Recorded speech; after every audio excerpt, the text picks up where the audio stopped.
And welcome to the Crash Chords podcast. Another big week chock full of music and stuff. What kind of stuff? That's what I got. That's what you got. We have a very special guest. I'm very excited to have Louis Logic with us today. Howdy.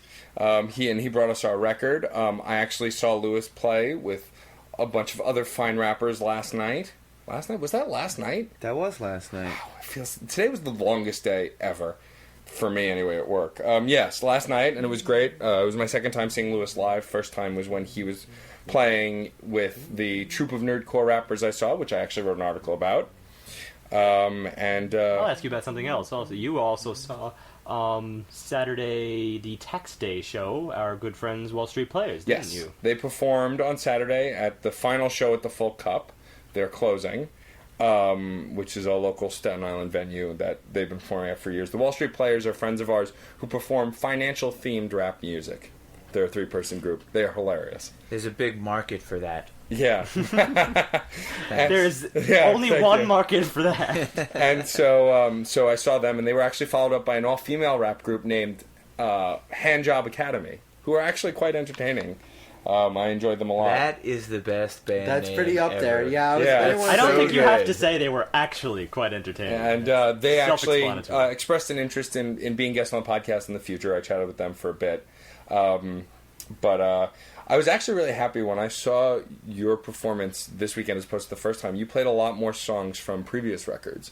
First time I saw you performed mostly from Look on the Blight Side. Yeah, I had a shorter set, too, the first time. And so this time I heard some songs from the record before Look on the Blight Side, which I hadn't heard before, and I loved them. They were great. Thank you. Like The Great Divide, I thought was a great concept for a song, so that was really great to get to hear. And we'll chat a bit more about that show after our review. But Louis, why don't you tell us a little bit about the album and artist you brought to us today?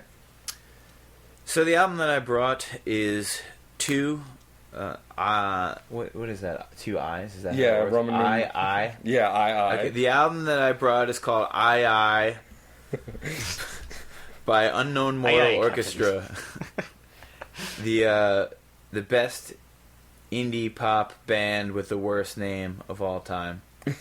Yeah, I'm really dreading writing this name down in our write-up. It's a horrendous name. It's a bad name. At least it could have used a "the." You know, it could have used maybe. the I don't think Unknown the indefinite Mortal article Orchestra. would have fixed it. It's just a bad name. The indefinite article will just make it sound better when I say "to by unknown." Yeah. You know.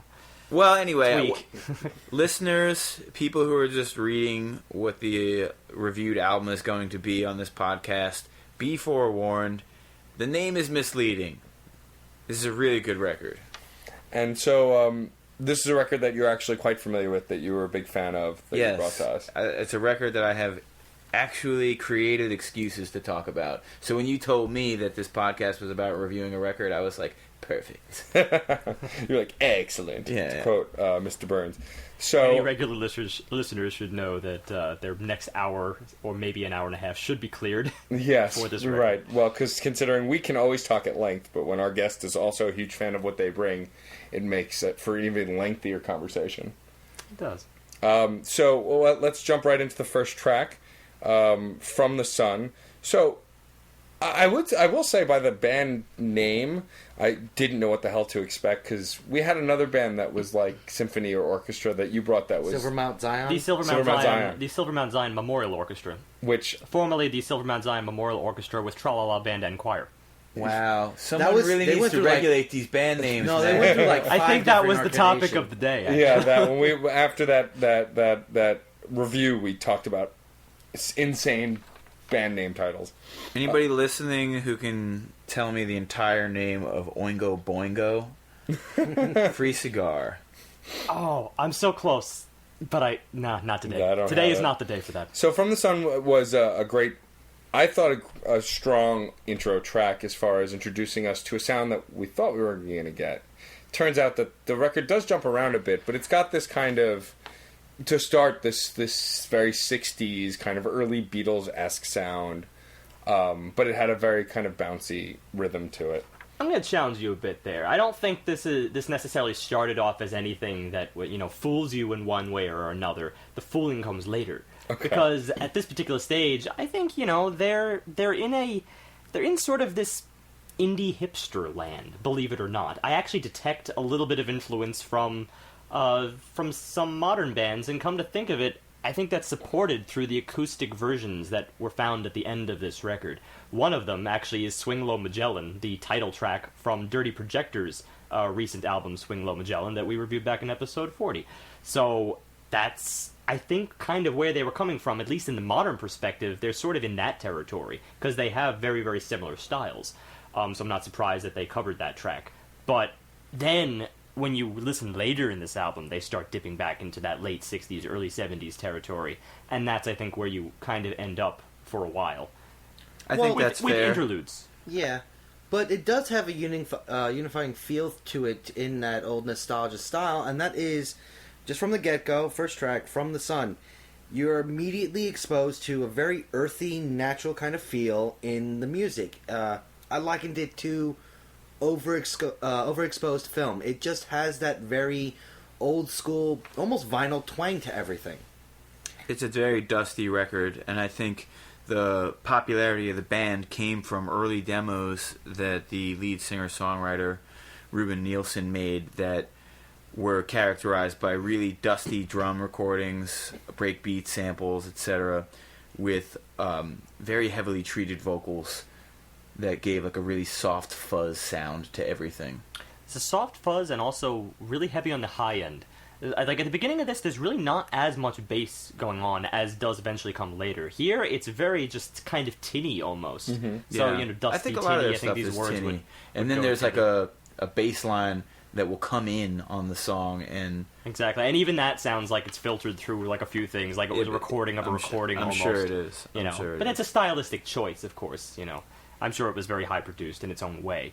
It's made to feel a little bit retro. I feel that Absolutely. kind of in what they're going for. But I'm going to talk a little bit about the music itself here, about the chordal changes that I think you get right up front here. You get these really rapid chord changes in this particular track, kind of like grab onto something, we're going places, and I really, really like when tracks do that right up front. Sometimes you get these long ambling intros, and this really kind of just goes for the throat. So I liked that straight up front. And then you get the verse. Now, that's really where I think the retro 60s thing comes in really, really strong, and that's part because of the vocals, part because of the production value. As I said, it's muted, it's tinny, and it has these peaks to it that sort of taper off into this synthetic static. That's how I would describe the production work a little bit. Yeah, I mean, it just backs up pretty much the aesthetic that we are describing, Yeah, well, it's particularly in the verses there. And that's I like something you wouldn't get from, like, the guitar intro. Right. The guitar intro is very sweet. You could find it anywhere, almost. Like, in modern culture, I guess. I also like how the singer, at this point, in this first track, you get that kind of old school vibe, but that's also in the tinniness to the vocal recording. Yeah, and the 2-part harmony arrangement. Yeah. With the same voice, 2 layers of the same Right, voice. it's him layered twice, right? Yeah. Which I like that. I like when singers layer themselves and do something a little different and It's double it not up. just double track though. It has two layers that work in harmony together. Yeah. And outside the percussion, like, I could really see this song in a very much the Rubber Soul era of musical production. It just has that very old school feel, but does still feel updated. I will concede to that, Steve.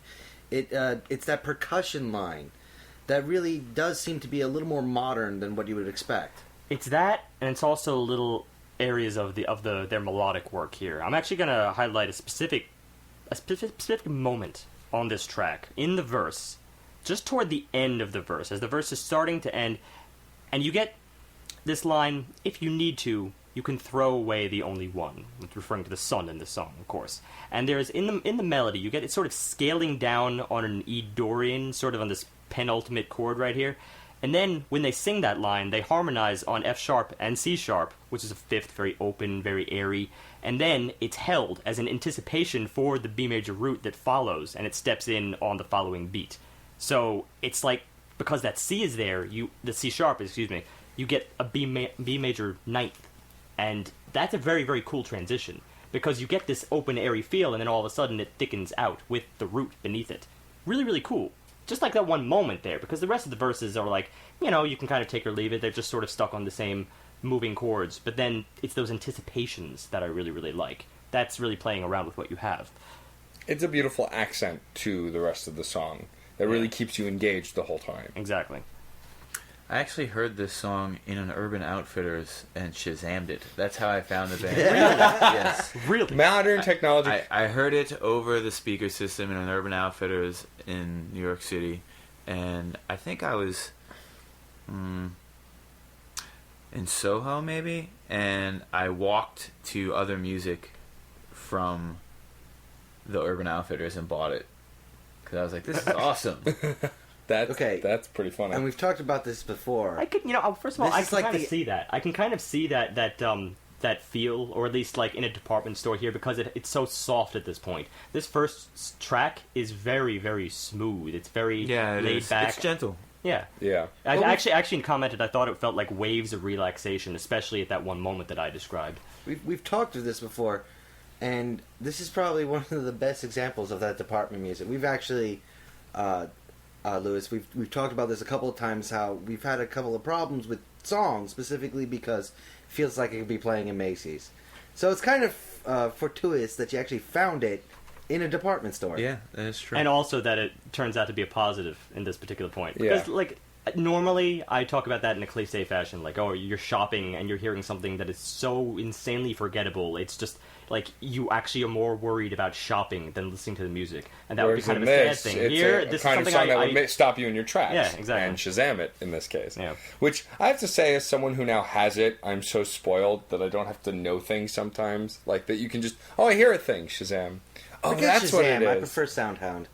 Do they do the same thing? They got lyrics on it, too, that are fairly accurate. I really have to look stuff I didn't up. even know there was an alternative to Shazam. No, Me neither. Soundhound. Wow. If you're on Verizon, you can get it. I know that for a fact. Huh. Anyway, I have a further enough thing to plugging. say about this track here. Toward the end, you get something very, very different. You get an instrumental, sort of a solo that just sort of drags classic- on for the rest. And Classic instrumental fade out. it's not so classic when you really consider what's going on. Like, later we get some classic fade outs. But here, this is sort of a very meandering solo. It doesn't really go anywhere. It actually sounds a little bit the same disturbed. chord? Yeah. Like, over and it's over actually- again at the end? Well, you know what it is? It's on. They have this F pedal, right? And because the whole entire track is in, the home key for this song is B major, right? So then all of a sudden you go to F, you're on the tritone. So it's a really disturbing shift. So all of a sudden just like hammer down F, F, F over and over again, because you couldn't get any more unrelated from your home key than F. And then the solo That is itself, a weird thing to do to end the song. yeah, like it's almost as if it's kind of descending into madness. Yeah. Which kind of I could see when you consider the lyrics, and this is where I want to shift gears a little bit. Isolation can put a gun in your hand. It can put a gun in your hand. If you need to, you can get away from the sun. First of all, just the line, isolation can put a gun in your hand. I think I kind of see where the descent into madness is coming from. Yeah, which is yeah. why I Descent, really it's starting there. Yeah, well, it descends as... it's a sudden shift. It's really sudden. Yeah. When you consider that the early part of the song is terribly It's relaxing. beautiful. Yeah. That there's just that sudden moment where everything just completely turns. It's not progress, if you understand. Yeah. It's just flat out, we're here and then we're there. And the whole entire song just, in this particular case, I accept the fade out. I accept Yeah. that This is probably a fade out I have little problem with, in fairness. I'm the guy who brought up how much I dislike fade outs in songs. yeah, this was a little conversation we But were having I don't beforehand. really mind it on this song.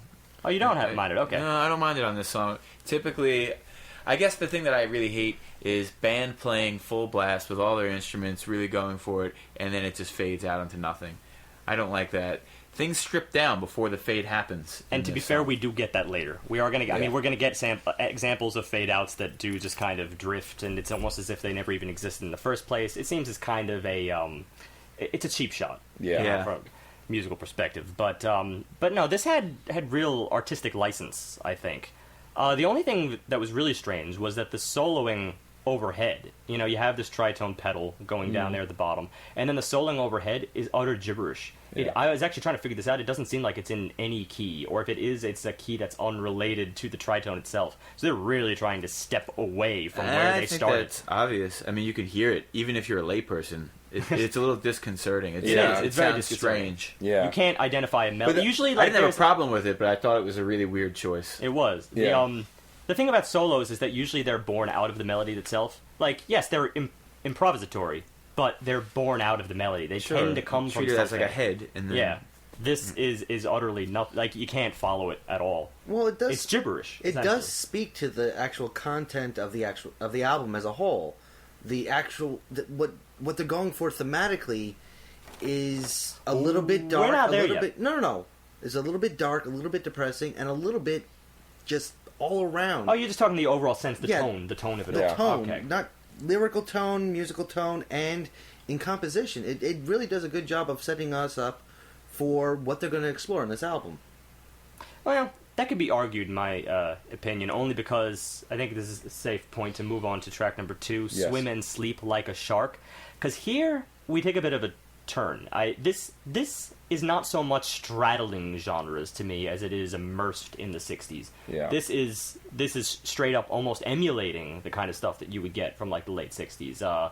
Part of it, folk, perhaps. Folk rock that harkened back to an earlier time, like Renaissance era stuff. There's so much folk out of the late 1960s that love to insert these little melodic lines that borrowed from the kind of thing you would get in, like, the 1500s. Yeah, really ridiculous. I thought that's where you're going with this. I found that song to be very medieval, melodically speaking, and I could almost imagine it happening with harpsichords and stuff like that. Exactly. But the arrangement is all you need. At the same time, the vocal work and the lyrical content actually leaves me feeling something like Comfortably Numb by Pink Floyd. Sure, I think that too, but only because he's using the metaphor of the way sharks live to almost describe getting comfortable with just, fading away, dissolving.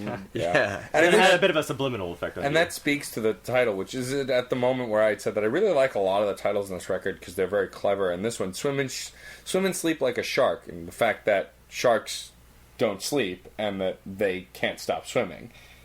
Yeah. That idea that I'd fall to the bottom and I'd hide till the end of time in that sweet, cool darkness, asleep and constantly floating away. Yeah. I mean, it does. I really am getting a very Floyd vibe going on here. And it's also the way he's singing, his inflection, the higher beat. It almost sounds hopeful and even subtly energetic. And that's another thing that I love from Floyd, that it's got that high upbeat, but it's really talking about deep, dark things. This combination, this is speaking early 70s to me. Coupled with it's really just tonal style, though. It's a list of things. It's the singing style, it's the melodic patterns, and also those hypnotically steady drums. The kind that's all over the late 60s. That's what hooked me on this song. That hypnotic rhythm is what really pulled me in. I mean, it's no secret to anyone who's been listening to the podcast that I'm a fan of beat work and drum work, but that hypnotic rhythm is what really kind of pulled me in and allowed me to kind of zone out with this sense of swimming and sleeping like a shark. It went back and forth for me. I guess it fits the theme of the song. I guess the lyrical theme, or the theme that was presented right there in the title itself. Yeah. But I go back and forth with those steady drums, because when you add up all of these factors, it felt like it was so immersed in the 60s that it didn't offer anything new to the table. And it's the only area where the song kind of struggled for me. Yeah, so it sounds like an imitation of a 60s song. Exactly. Yeah. More like, hey, we're an emulation band, or we are a cover. How would you describe it? Like some other circumstances that we've had. Like, we had a band back in episode 9, The Young Vanes, where they decided to do an album that was in the surf rock style. They were writing original tunes. It wasn't covers or anything, but they decided we're going to be a surf rock band. Now, surf rock is kind of dead. Like, you don't really find that anywhere today, but they did a new album of surf rock, and it kind of worked. So there's nothing inherently bad about that. It's just that it's sort of a departure from the previous song where I was getting a little more variety. You know, a little bit new, a little bit old. I wouldn't characterize this next comment as entirely related, but I did actually make an entire surf record that was surf, Balkan music, and hip hop fused into one thing, and it worked surprisingly well. I'm very interested to hear this. Don't worry, I'll make sure that you get like to hear Californian surf. Yeah, like very, very 60s. When you surf say rocky. Balkan, like I'm Eastern thinking European. I'm Balkan thinking Beirut. Stuff. Yes. A lot of really because I love Beirut, which means I'm probably gonna love this. A lot of really Balkan horn arrangements, and even some of the piano work. It's a very cool project. It was called Spork Kills, like a spoon fork. Oh, that's kind of awesome. That's a very important plug right now. I'm not saying that sarcastically in the slightest. But the thing about this song also is, while you were a little disenchanted by the fact that it kind of felt like an imitation, things that replicate a good thing, I'm okay with. It's not obviously mind-blowing in that sense, but I'm inclined to far agree. be it. like if it's emulating a thing that I like, well, I like that thing, so I like this thing. Far be it from me to attack that, since I think in both of the cases where we had this, those were my picks. I chose the Young Vanes because I liked the, I thought it would be food for thought. Like, hey, look, this is a band that's deciding to do an experiment. I appreciate that. Same went with Os Mutantes, and that was just recently, episode 79, with Full Metal Jack, which is like a modern album where they were going back to their old school Brazilian psychedelic rock from the 60s and the 70s. Yeah. It was a similar kind of thing. It works for some people, it doesn't work for others, but it's still a cool experiment. Yeah. Moving on to So Good at Being in Trouble. So this song, I mean... Bass. Yeah, like, this is where you really get a good sense of, like, the bassist and what he can do, and he really does lead. He does good. I think he's carrying that song. Yeah, he leads this song, and I like... It was my first note. Yeah, I really like I think we're all in agreement that the bass work was fantastic in this track, and it really led the song. And I really enjoyed the guitar. I really enjoyed the way they the doubled. guitar... They doubled quite a bit in and the song. it was a full accent work, and this is where I feel like the guitar is there, but at times it's while it's a part of the song, a lot of times it's going to actually feel very separate from the actual music that's going on there, and I like that back and forth that it's doing in these songs, in this music. Well, there's a funny thing here. I mean, first I'm just going to mention something about style again, because we've been starting off with style here, because it seems important to sort of place where the band is at this point. And at this point, it seems like they're sort of in a Motown kind of fashion, and that's because of the bass. The bass really wasn't very dominant, I think, in the first two songs, but it really stands out here, which is why we're all noticing it. So... And they're going towards something Motown, so again, they're kind of in the right area, even if they're not in the same genre. We're in the right chronology of time here, late 60s, early 70s, even maybe an early soul, less so than and I found Motown. the vocals to have gone there in a way on this track too that they hadn't on others. And I have actually something to note about the vocals here, because there was a pattern that I really want to identify. It starts off a little bit safe, chordally. You have a major chord, it's off to a relative minor, and then to a fifth. That's kind of standard so far. And then it goes to a fourth and starts climbing upwards, back toward the one. Oh yeah, but with the separated. Yeah. That's right. It's separated though, where the vocals are third up from the bass at the root, and with the bass and the root, they're just climbing together. And then where the bass makes it to the one, the vocals don't quite do it. It's like the vocals are defeatist. They actually go back, and it's this really, really sweet moment in this verse. I'll identify it lyrically here. It's now that you've gone, it's been a long, lonely time. It's been a long, sad, lonely time. Rolling along, I'm in a strange state of mind. It's a strange, old state of mind. And I think it's when they drag out that final note right there. It's that defeatist moment in their melodies, which we get a few other places really in this album. Interesting, is even when I sing along to that song, I never sing the notes that he does. For that last phrase. Really? Yeah, because they seem almost like counterintuitive, maybe? Yeah, counterintuitive. It's like, that's not what you're supposed to do there. Exactly. And I can never actually sing the melodic line the same way he does. every single time. On the way here, Yeah. I was reviewing the record while I was driving here. Yeah. Because I knew we were going to talk about it, and I was singing along, and I was like, again, I never get that last note, ever. It's tricky. I mean, it's hard to sing something when you know that it's contextually phrased by the support of other instruments behind it. Like, the bass beneath it is really what puts that in context. So alone, when you're just singing it, it seems to kind of fall flat. But that is really creative when they intertwine that in their music. I thought it was a really cool Yeah. moment. It's just my instincts don't go to that place. I It know. was a strange choice. Yeah, and it's the strange choices in these melodies that I really prefer to highlight, because I think that's their strong suit. When they occur, it's like this your chilling style, moment. sir. This is what I do. Well, I like it's each of these songs is starting to do something for me, and that is I'm getting a very clear picture being formed here of how this music seems to be coming about, at least in my mind, and they're being presented as kind of cold, pretty deep, but mostly just as thoughts. None of these words being said, and none of the ways that they're being sung really seem like they're going to be statements. They're not, lyrics that are supposed to be belted out in an arena or anything like that. These are very deep personal thoughts. The sort of stuff you Introspective, find. I believe, Yeah, is what you're it's looking almost for. like what's happening in your was head, your inner contemplative. monologue. That's what I was going for. Yeah. They seem very contemplative, very not just memory driven, but a very heavy thought process. I can support that in the music as Especially- we go on from here, because once we leave the verses, we go into this very short bridge, which, it kind of does seem introspective. It doesn't belt it out in the same way. You don't quite get those same moments this time around. The lines is, memories, they mess with my mind, who am I to deny? And very quickly after that, it moves directly into the chorus, which actually has a very, very similar style to the bridge. So it's almost as if you don't quite feel any departure there. So it's almost from here, the song does seem to kind of get into itself.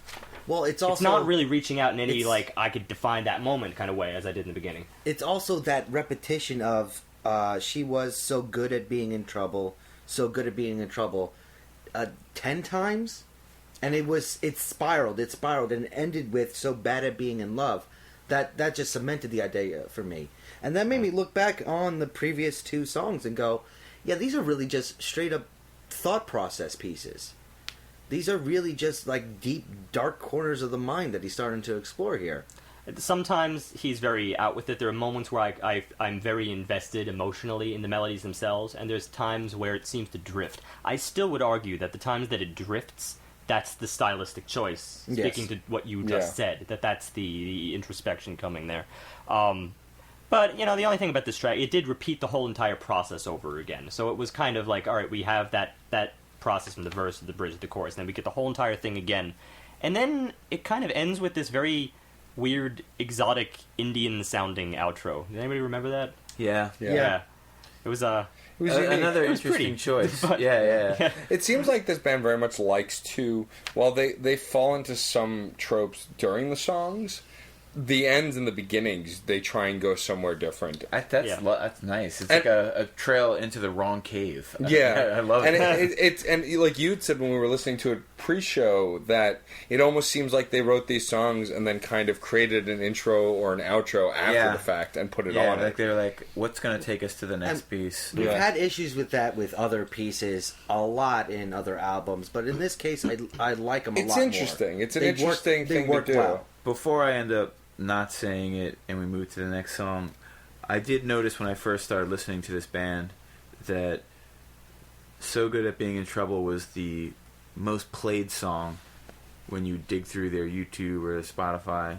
and I think it's one of the safer and more quickly digestible songs on the record. Even though I like it, it's a lot of times when a song is like that, that's the one I like the least on the record, and they choose as the single, etc. I don't know which song was actually sold as a single, but this is a song that sounded like perhaps something you would have chosen in an album of songs that don't really sound like singles. Yeah.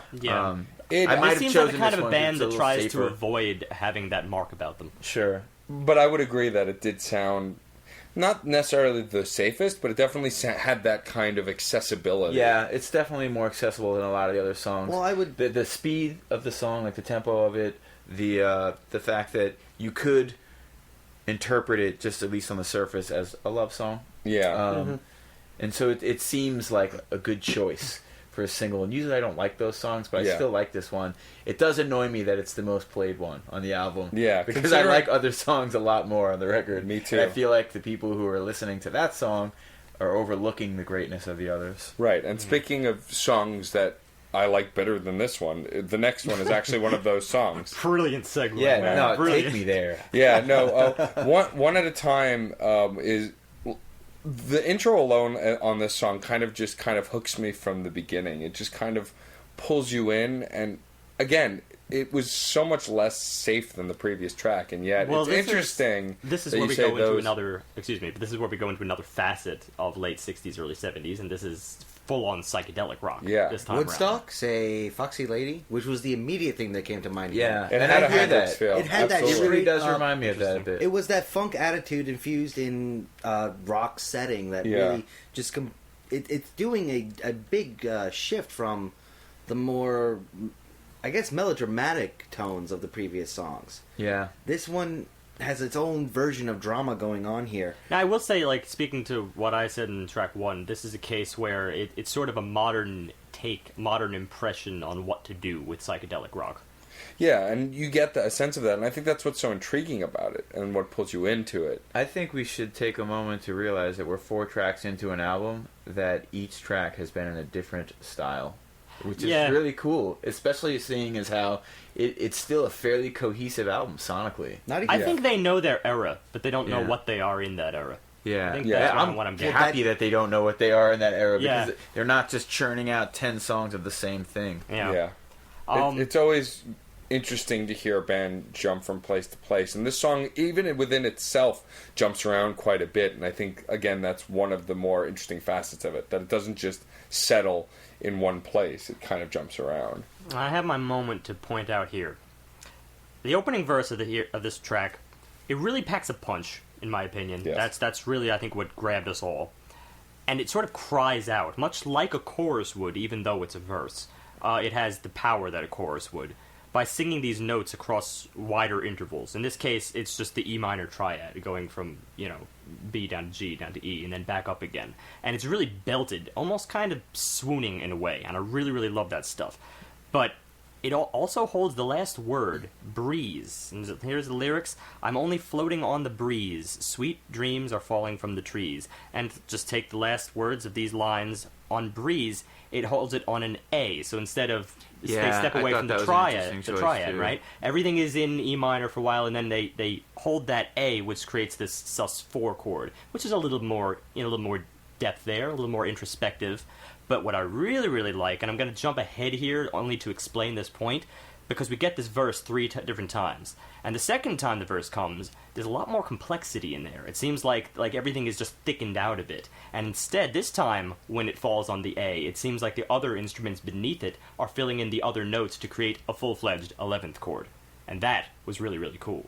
So we get a little bit more in that second verse. And then finally, in the third verse, granted I'm skipping the choruses for the purpose of this point, but when we get to the third verse, this time we also have that 11th chord filled out, but we also have other instruments comping overhead. This is where you get that guitar solo, the saxophone solo also, Very that cool. horn stuff going and on. that very That's cool. It's preceded with that very. We're still arguing what kind of a breakdown that is. Oh yeah, that I'd say- I heard of this Beatles. I heard punk. I very much heard it sounding. I heard like it as that. punk, and that's actually why I paused here, because I like these verses so much better than the choruses themselves. It was the drop back of everything except for that really heavy electronic note and the vocals. That I have to see it as a very punkish style. And as see, opposed it's to that Beatle drop work. back that makes me relate more to the Beatles, because the Beatles did a lot of that kind of and focus also on the vocals, drop back two-layer everything harmony else. thing Yeah. again. So we're split down the middle here, huh? Yeah. I mean, no consensus on this? No. Oh, well. And Either I had- case, we admit it was kind of a departure in a way. Yeah, I it's see this, definitely absolutely. a departure, I think, from what was happening in the song. yeah, it's at least not psychedelic. No. Right? You look Yeah. at that. it- No, yeah. it's not psychedelic. Definitely not. I think the verses really hold that genre, and then the choruses simply don't. There's something But something that's- to belt. That's what I was alluding to when I said it jumps around, because it does keep going back and forth between these things, Gotcha. building on the verse, but then going back to that other sound, be it Beatles or punk, in the chorus. And at the same time, it's still perpetuating that whole memory delving, cold feeling. I'm only lonely through the night. I'm sweating, fretting through the flight. I'm out of sight. I'm crying. I'm flying like a kite, one at a time out of sight. It's back. It's forth. It's obviously depressing. The time really full of energy. I love the contrast that's being developed here. Or just like the first verse. I'm only floating on the breeze. Sweet dreams are falling from the trees. I mean, it's got a lot of conflict going on here. And the ideas it's setting up there really... I find the psychedelic to really work well with this sort of manic depression that's going on here in the lyrics. I could buy that. Yeah. I think the only thing I'm missing out of this is just the fact that I wanted more phrasing of those verses. I don't know. There was something about just sort of stepping away to yell, one at a time, one at a time, one at a time, over and over again. That I wasn't quite feeling. I feel like it didn't reach its climax in a way like the verses kept trying to reach climaxes that the choruses would never live up to. Just a personal observation. Otherwise, I love the framework of this song really quite a lot. I understand the concept for that, and it's more like I'm going to be using the memory metaphor a lot, but it's sort of receding back into the dream world that you're living in. That's my excuse. Thematic justification for That's it. my thematic justification. Okay, all right, gotcha. I enjoyed it as a rest from the very, very heavy breakbeat drum arrangement in the song. So for me, it was nice to pull things back a little bit and then bring the breakbeat back in. You like the chorus It's a very drum-heavy song. That's true. It's funny though. I barely was focused on it. I feel like that was a situation where the melodies were just sort of whisking me away. And I was kind of forgetting that the drums were even there. A charmingly chosen break too, which doesn't hurt. Yeah. There you go. And so you'll put up with it no matter how loud it is because it's a great break. Yeah, and it's an interesting arrangement for the song, which is, I think, what intrigued all of us. Regardless of what we did and didn't like about it, it clearly did engage all of us. Right, I think we came at this from a variety of angles. I'm satisfied. Good. All right. What's next on the list? The Opposite of Afternoon. Track So 5. this is another title that I really love just for the title. The Opposite of Afternoon. What's the opposite of afternoon? In this case, it feels like a stoner jam. Yeah. Yeah. I mean, I get that. Oh, that's stoner exactly jam. what I got from this, and to be honest, not positively at all. In this I don't like particular the case, hillbilly sounding guitar riff. That's a little bit distracting, but Yeah. I do love. I It's a do little love goofy. that real empty feeling that this thing does. The really drawn out, vaporous kind of a sound that is going on here. That to me is just a pinnacle stoner ideal. well, let me sometimes say I my gotta groove piece to that.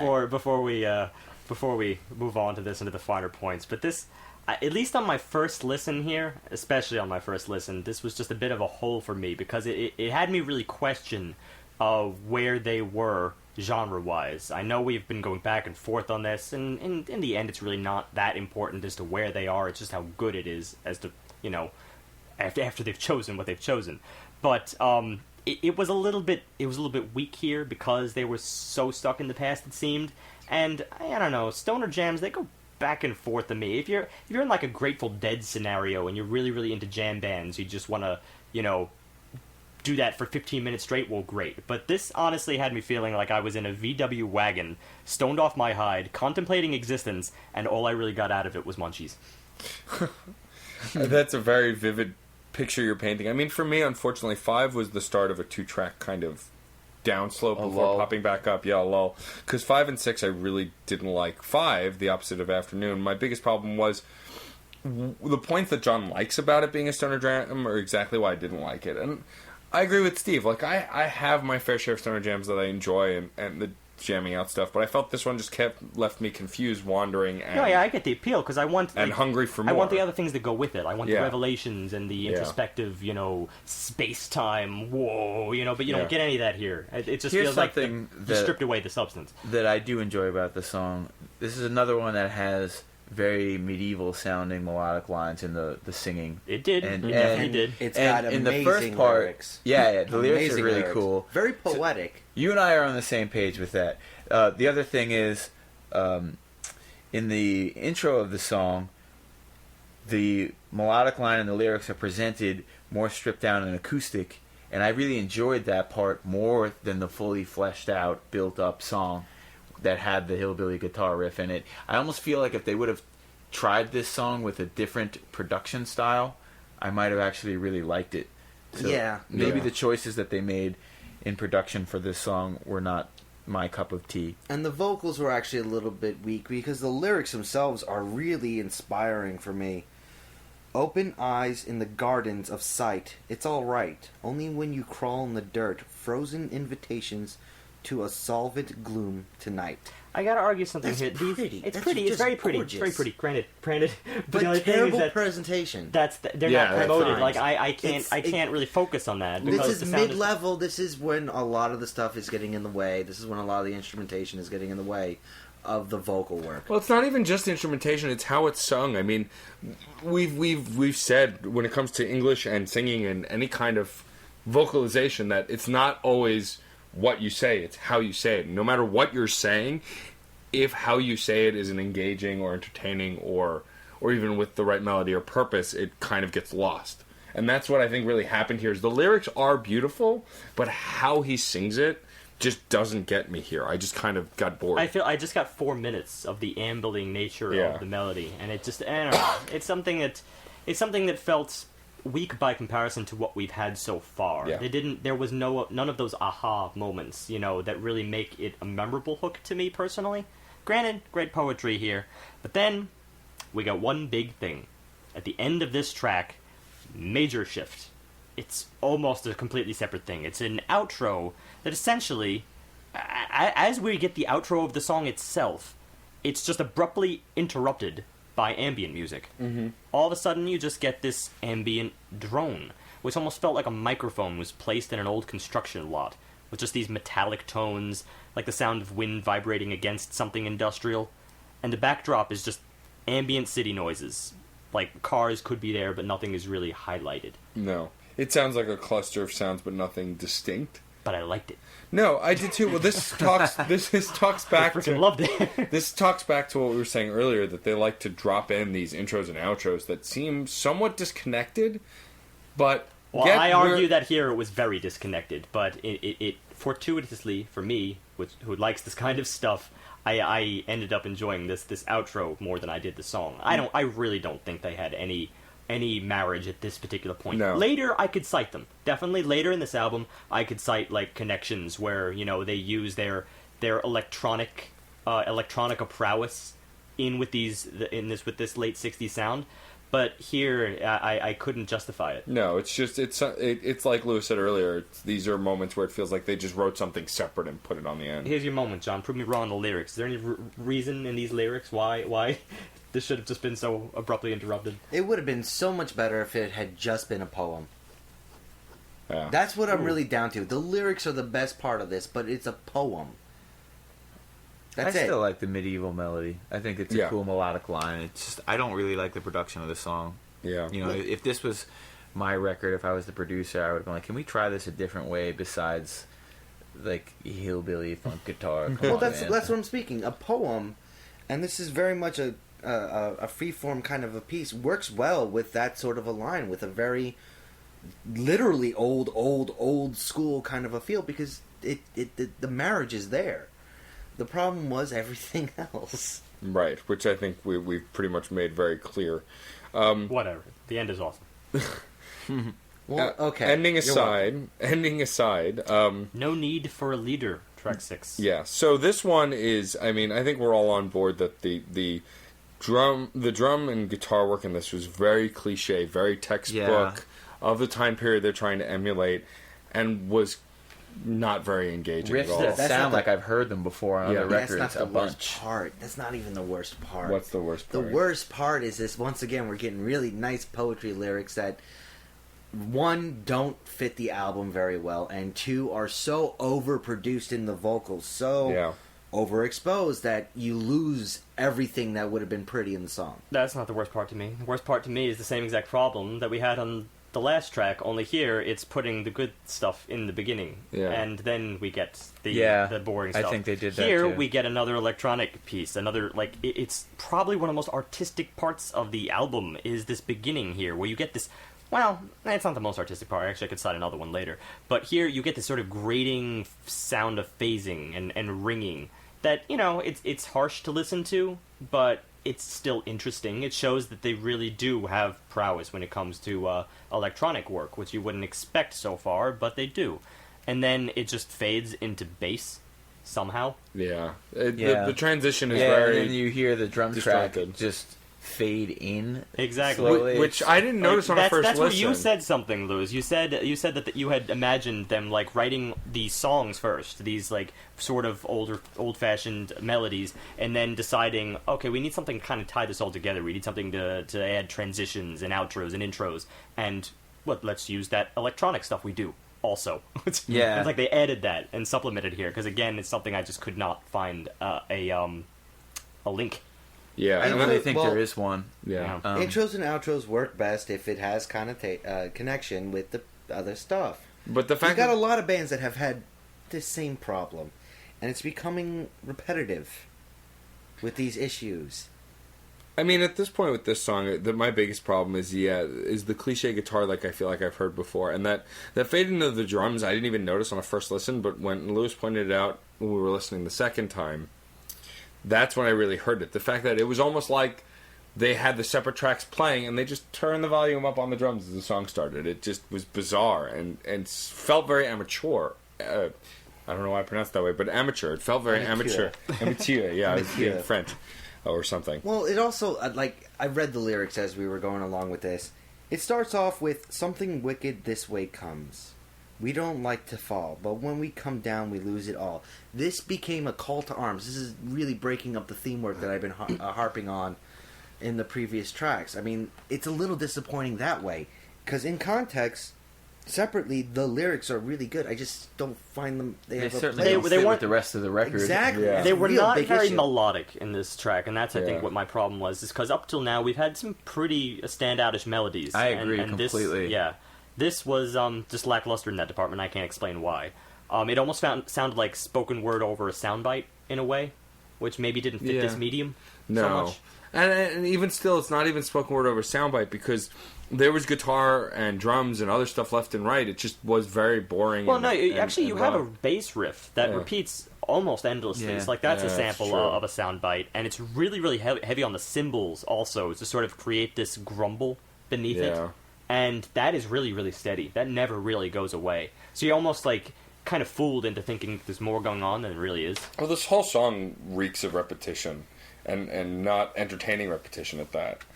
Yeah. And I think This is the that's one a big song flaw. I would take off the album if I could. Yeah. Powerful. I don't know that I would listen to it. But this is another case where I noted it would maybe be a good framework for a jam band atmosphere, but it doesn't. Sure. It doesn't fit. But it didn't fit on this record at all, yeah. Yeah. But now we have, after it, track 7, which is Monkey. we get my favorite track. Monkey with an I. Should be I noted. love Yeah, Oh, instead of an NKI. EY, it's MONKI. So this, I mean, to start off, we get some of that beautiful electronic work. Yes, I misspoke last track. This is the moment that is the most artistic part of the album for me. This is the moment. And I agree with that because it blends the spacey intro with other things it does. they've been this doing. comes later. This Yeah, is integrated in a way. But I gotta just say something about this intro here because what it was doing was very, very unique in my opinion. It was using the echo effect to form this rhythmic envelope for these sort of disparate pitches.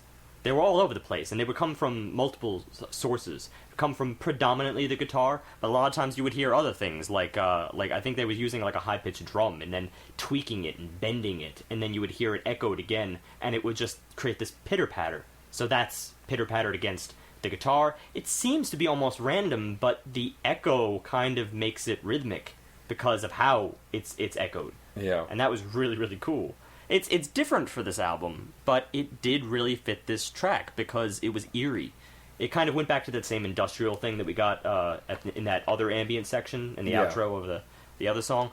But then here, it fits the eeriness of this entire track. Yeah. And I think so too. yeah, later we get this bass. Once that sort of has run its course, the bass steps in and sort of takes that dirge to a new level. They tie it together with that little fill, that little drum fill. Yeah, exactly. It's the drum beat work that I really like to help hold it all together. And on top of all of this is my favorite vocals. I love the way he's singing this song because of the true level of creep that's going into his words. And it's my favorite lines. It starts with my favorite line on the whole album. He wants to give her everything she wants, all of the sins in her mind, all of her enemies fallen and crying, all of the teardrops on her tongue. I love that. I love that. These are some of his strongest lyrics. That is lyrics. some heavy really wordplay right there. That's great, just wordsmithing right here. Well, it's a great example, this track, of how it all really comes together. You know, the clear things that they've been doing in parts of other songs and parts of the other album really come together here.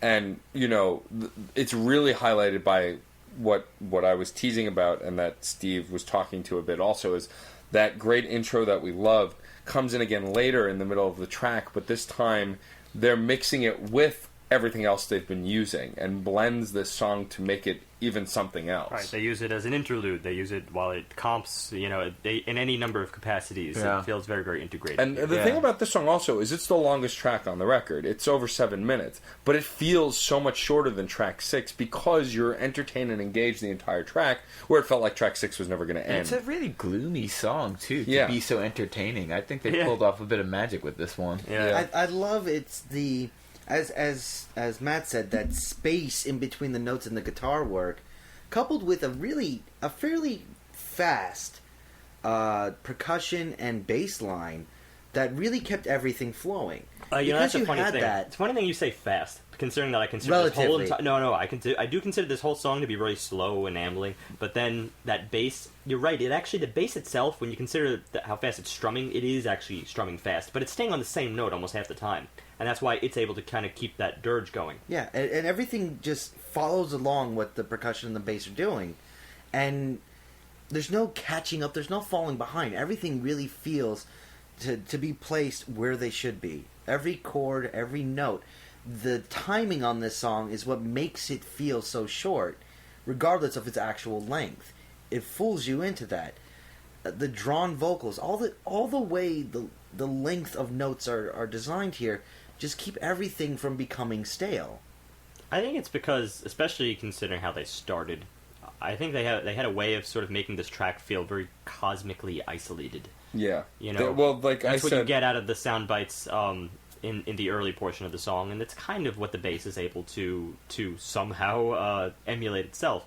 I mean, if I was to be a little bit nitpicky, I would probably have preferred a little bit more of the electronic that we got in the beginning. I mean, granted, it is integrated. I just still think that maybe the eeriness somewhat tapered off for me a little bit with the sort of central portion driven by the bass and whatnot. It's to the it's just a slight degree, not to anywhere like what I cited earlier.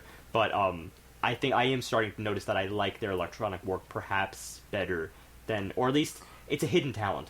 I think at this point, it's not prevalent on this album, considering it seems to be used to tie everything together. it's a peppering. Yeah, but I think it's strong, and that's very rare. Usually people pepper things that they're not terribly confident that would hold their own. Sure. Though it could be And I think said, this could. but it could be said that it sounds so confident because it's only peppered. That's fair. That's fair. But this is all conjecture. Yes. Well, yeah. no, it's not complete conjecture because we do get a Helpy Heaving in the next track. You're right. Yes. You're right. Before we go there, I just wanted to point out the one thing with the length of this particular song that does drag a little bit for me, even though it's one of my favorite songs of the album, is that the chorus happens twice each time it happens. Yeah. So the choruses are longer than the verses, really, which is a little bit of a weird choice It's for me. almost like a two-part chorus because there's like a pre-chorus that has more content, a post-chorus that is longer than the pre-chorus. It's hard to really explain it because the chorus really is that long. pre-chorus is Yeah. my favorite melodic part of the song. But then it's monkey over and over. Yeah. again. And the I doubling. love it. I really do love it. I love the kind of spiraling nature of it.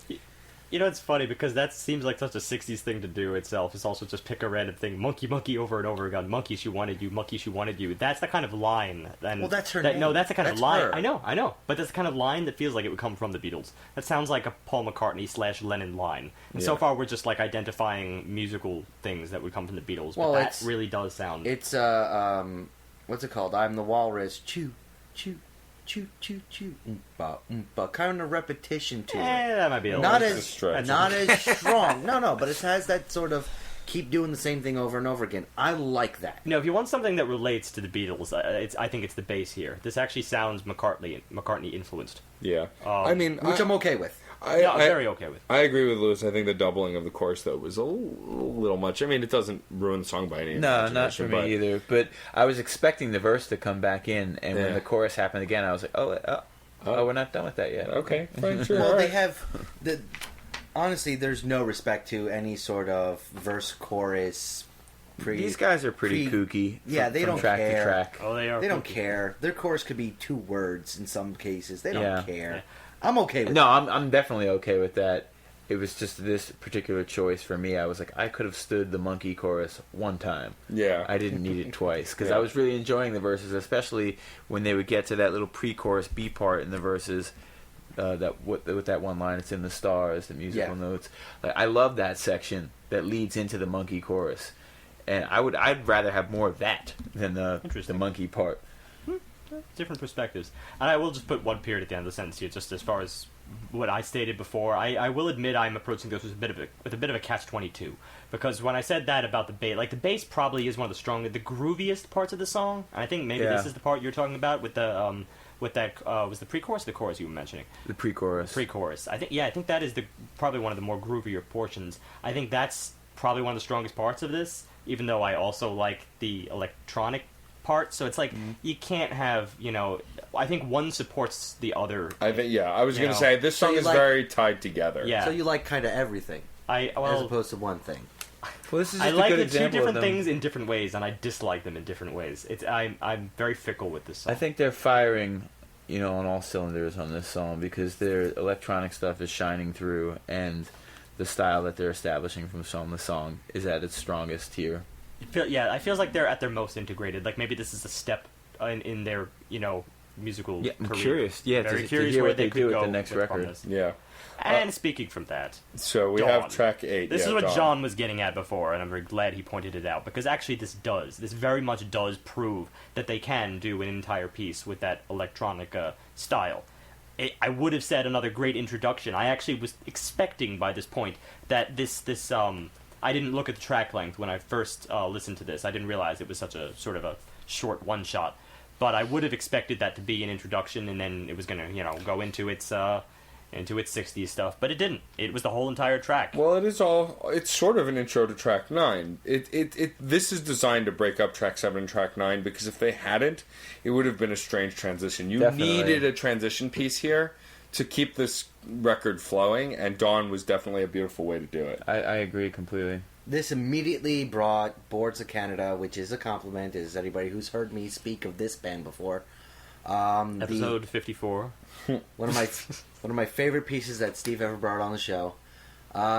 Electronic oscillation and phasing and everything that I loved about Boards, especially the very early part of that album, was right here, but only for a minute and a half. Not even, it was 1 minute and 8 seconds. What I like about this track, though, is that how concise it is. It's very much serving a very specific purpose. It's a palate cleanser. It is. It's Yeah. taking you from one track to the next, but going, here's something pretty, enjoy, and then here we go. I think it was deeper than that, though. I don't think I just got, pretty and joy. This was a very dark, isolated track. Well, I didn't say This had joy, the same- I just said pretty. Oh, fair enough.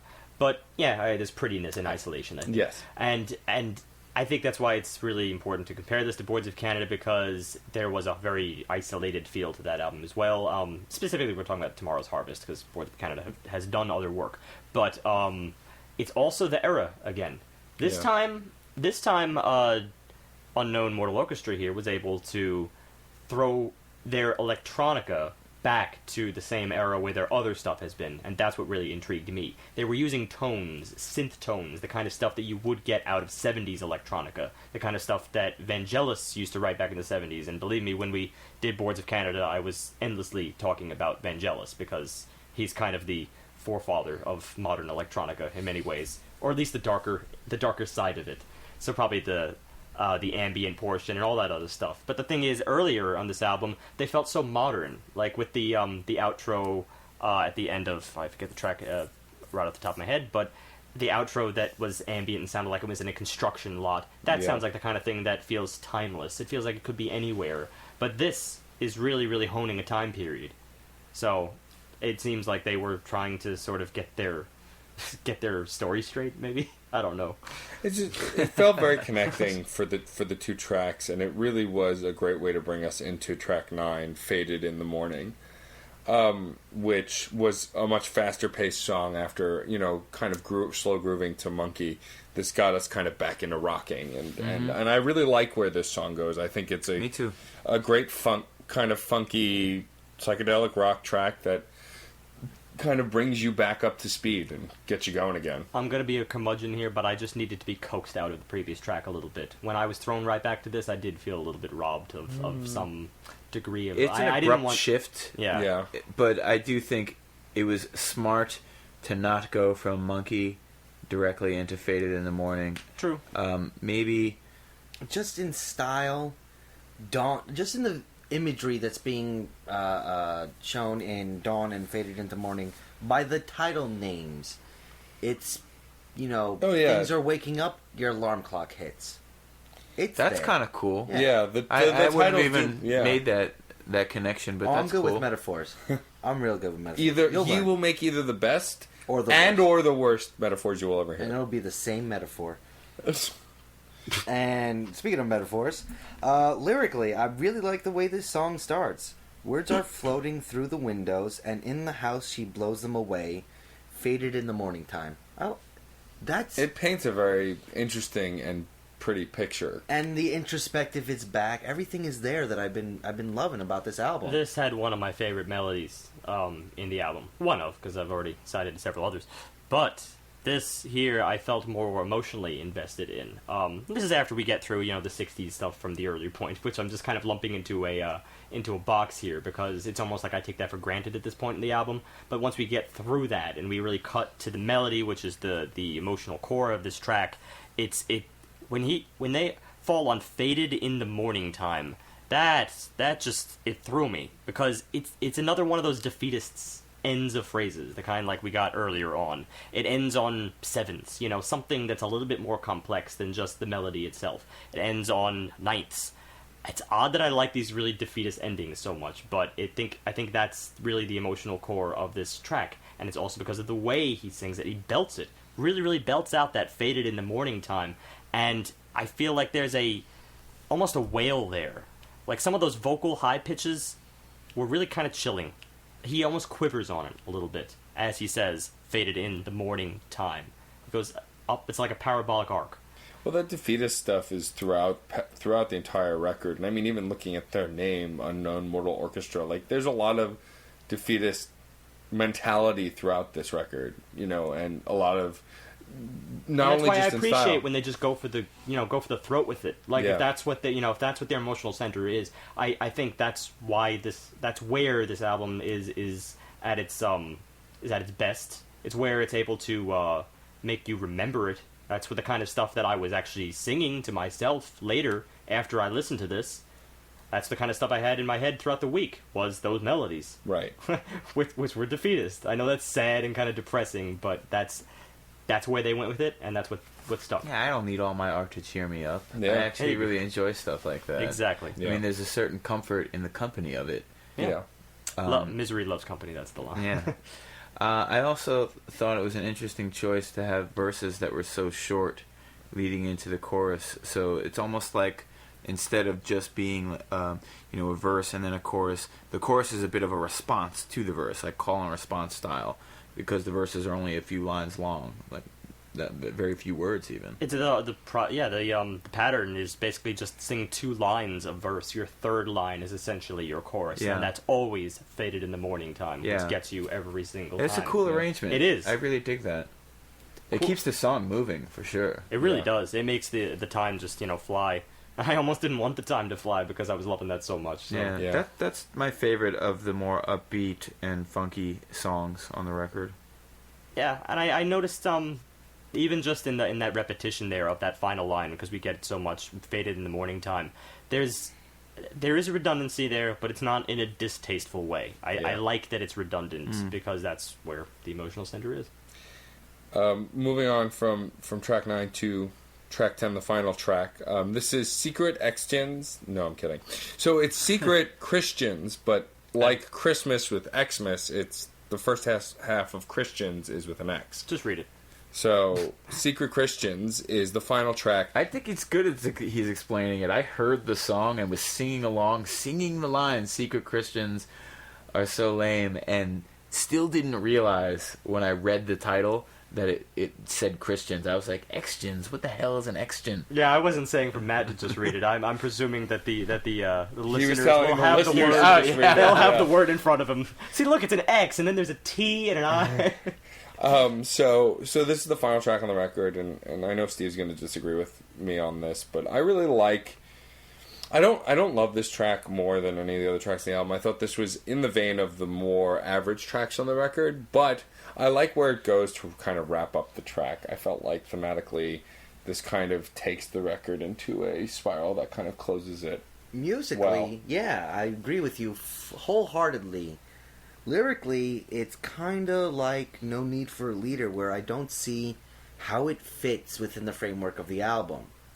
It doesn't have that mental hitch in it that so much of the rest of the album has. It doesn't have that contemplative nature that so much of the rest of the album has, because it really at times just doesn't make any sense. I don't know what he's trying to get at. Are you talking about the lyrics, or I'm talking about the lyrics. The lyrics. There's a very odd lyrical work in here, odder than what we've had earlier on this album.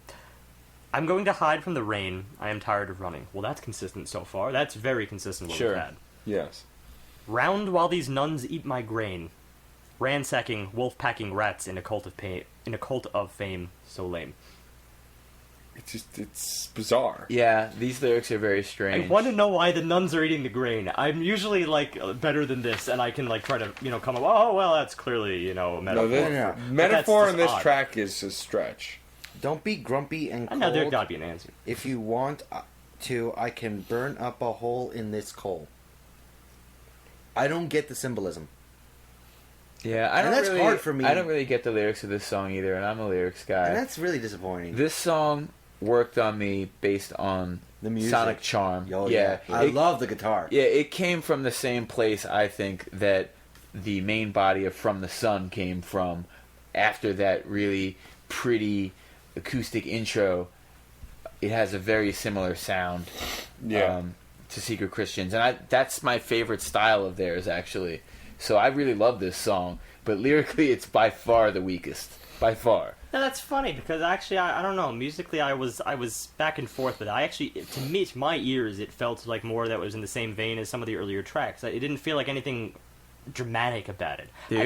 It's just charming. Yeah, well, all we're saying is that it... Actually, I think it's the charming. It was cheeriness in its charming qualities, I think it was too cheery for me at the end of this album. It wasn't too cheery.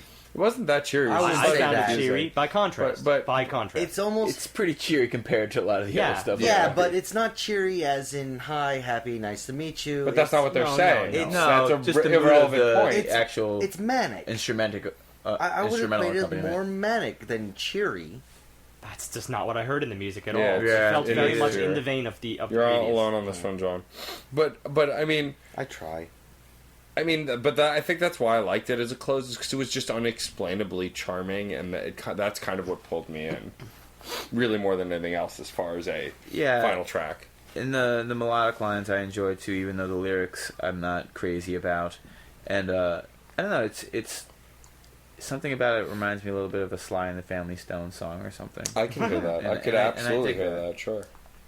Interesting. Also, there's something else that you mentioned, how the end of this track is just na na na na na na na na na. Yeah, the third verse. Yeah. He didn't even bother writing lyrics for it, and I think he was Exact- just like, "This shit is charming, man." Exactly. I didn't even need notice words. this. You like this? I know you do.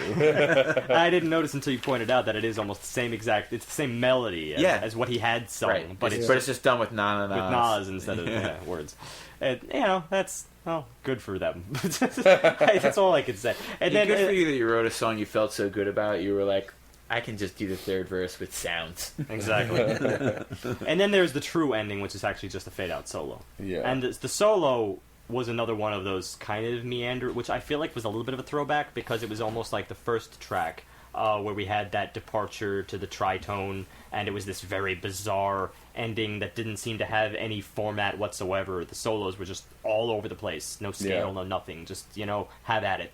And then the end of this almost kind of went there. But a little more constrained, a little more organized, almost as if the album that sounds a little medieval, like the end soloing. Oh, actually, I didn't notice that. I'll go back and look at Yeah, that. give that a agree. peek. It sounds a little bit like medieval music, and then it has that little rolled chord at the end. Ring. That's right. I remember that. Yeah, it just seemed like it was tying up the album in a way that was, how to put this,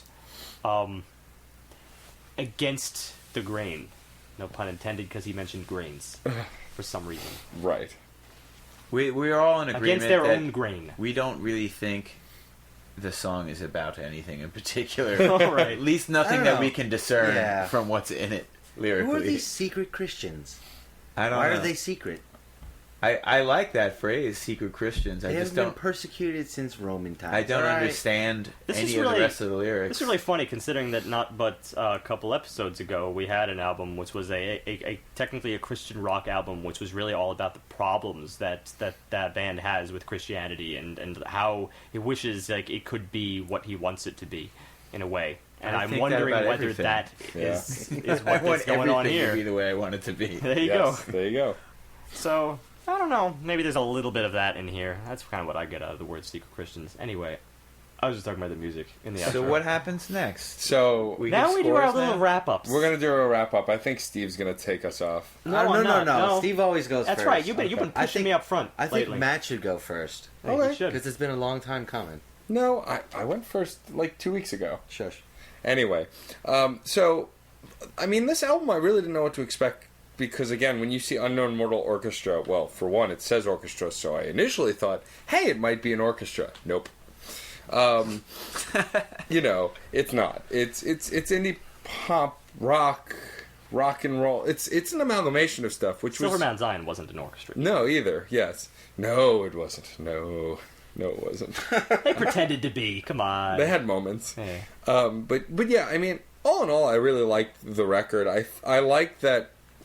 This reminds me of something I was talking to another band that I'd seen over the weekend the other day. So before I went to see Lewis's show, there was a band playing at a local bar near where my apartment is called Jacks of Kings County, and they play straight up rock and roll, which is something you don't really hear anymore. And I actually told the band members who I'm friends with that's why I appreciate them as a band so much, is because they play straight up rock and roll, and you don't really hear a lot of that. And what was nice about this is that there were a lot of moments of straight up rock and roll, but they did other things with it. They didn't just leave it at that, which is good too. Even though I enjoy straight up rock and roll, I like that they did something a little more with it. I didn't have as many nitpicking issues as Steve did, but I'm also not nearly as nitpicky as Steve is. Fair. Very fair. So I think that I that'll agree with reflect you. it. Yeah, but I mean, I love the only songs I really didn't like were 5 and 6, and it's not even because they were bad songs. It was that case where they're okay, but I really didn't like them because they didn't really do anything or do anything for me. So all in all, I really did enjoy the record. It's not their job to do things for you, Matt. They're not your slaves. They could be. I don't know. I love interrupting your monologue. I'm so sorry. I know you do, and you get me off my train of thought, which drives me nuts. My favorite track, though, is hands down probably either Monkey or One at a Time. Those are the two big standout ones for me. I mean, the whole tail end of the record, I really like where it goes from 7 to 10. And considering, the two-song lull, but the end and the beginning being very strong for me, this album sits pretty for me at a solid 4. And the reason for it being a solid 4 for me is because I didn't really connect with it that emotionally. Even though there was definitely a lot of emotion in it, I more enjoyed it just because I enjoyed it, not because I really connected on an emotional level. There were moments where I did. Definitely Dawn brought up a lot of emotion. Definitely Monkey also took me on a kind of a ride. But all in all, I didn't really find a huge emotional connection to the record. So it's pretty at a nice solid 4 for me. I think it's a really great record, and I'm curious to see what they do in their next record, because they're hint at things here that I feel like they could do a lot more with, especially with I want more of songs like Monkey, essentially, is what I'm saying. Because I really like where that song goes. Yeah, I would love an album of Monkey. Just from a lyrical standpoint, that was just pure gorgeous words coming out there. And it's that coupled with the very nostalgia feel to it, the very pick and choose from all these sort of musical bands that I grew up with. We said Beatles a lot. We said Floyd. We said all these groups I was overexposed to growing up. And that's where I'm really making my emotional connection here. It's not really that heavily in the songs themselves. Oh wow, that's interesting. Yeah, so association to things. Yeah, that you it's that connected with as a nostalgia kid. emotion as opposed to just That's really cool. identifying. I didn't think of that. Which is a huge plus for me because I have not heard new classic rock. Well, it's not new. But that's also a little bit of a detractor. It's not really new. Everything is just not rehashes or anything like that. They make it their own. This does have a lot of unique little tidbits here and there, but it is a very old school sound that's not just it's not fully updated. They didn't own it. They didn't, try to reinvent the wheel. I'm not saying you have to, but something like that is what really puts it in, upper 4s, 5 area. At the same time, I love the theme. There's a couple of fallen away points lyrically, but all said and done, it really boils down to rational madness. Everything here is just that very deep, dark, subconscious level of your mind lyrically, and even sung that way as sort of your conscious trying to reach your subconscious trying to reach your waking mind. But it's very much the matter-factual way. I love that combination of that serene kind of discorded idea in the lyrics and the vocal work. It's beautiful for that. It's with music I love, so this is a 4 1/4. This is a 4.25. This is a really, really fun album to listen to. Well, fun for you to listen to, but not necessarily a fun album. I don't know if you're capitalizing that word or not. Because if you're capitalizing that word, I might hit you. But no, this is really, it is. I will attest that this is a actual fun album. Just because of the guitar. The bass and the guitar. No, it's definitely entertaining. It's definitely an entertaining Nelson's record. guitar work is excellent. And I love the strength of the bass. I don't know. This album is a real big catch-22 for me.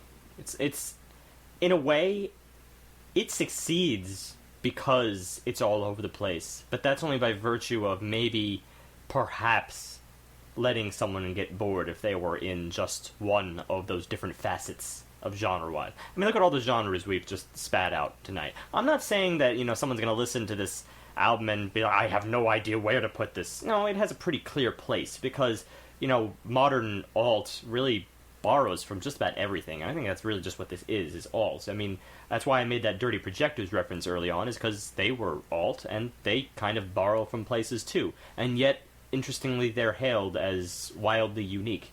I mean, that's pretty crazy, but that's just how influences work. I would probably argue that this album would suffer a little bit, though. That they would still fall in alt, at least in a professional capacity. As far as, no one's going to, pause to think, where am I going to put this? But then once you listen to it, you're like, I could throw it in that pile. Or throw it in that pile. In that way, it's not so unique. There are unique moments. And that's what I talked about at length here. That's what the kind of stuff I like to decipher. but I needed them a little bit more fluidly on this album, I think. I think there's melodies here that are really, really beautiful, but then some places they lacked context, and then where they have context, they may lack the melody. It just seems like something is missing as you go through this album. You could identify something that perhaps could have been done a little bit better. They were really, really going hard at one thing before something else stepped in to sort of drag their consciousness in a different direction. It's like they got distracted or something.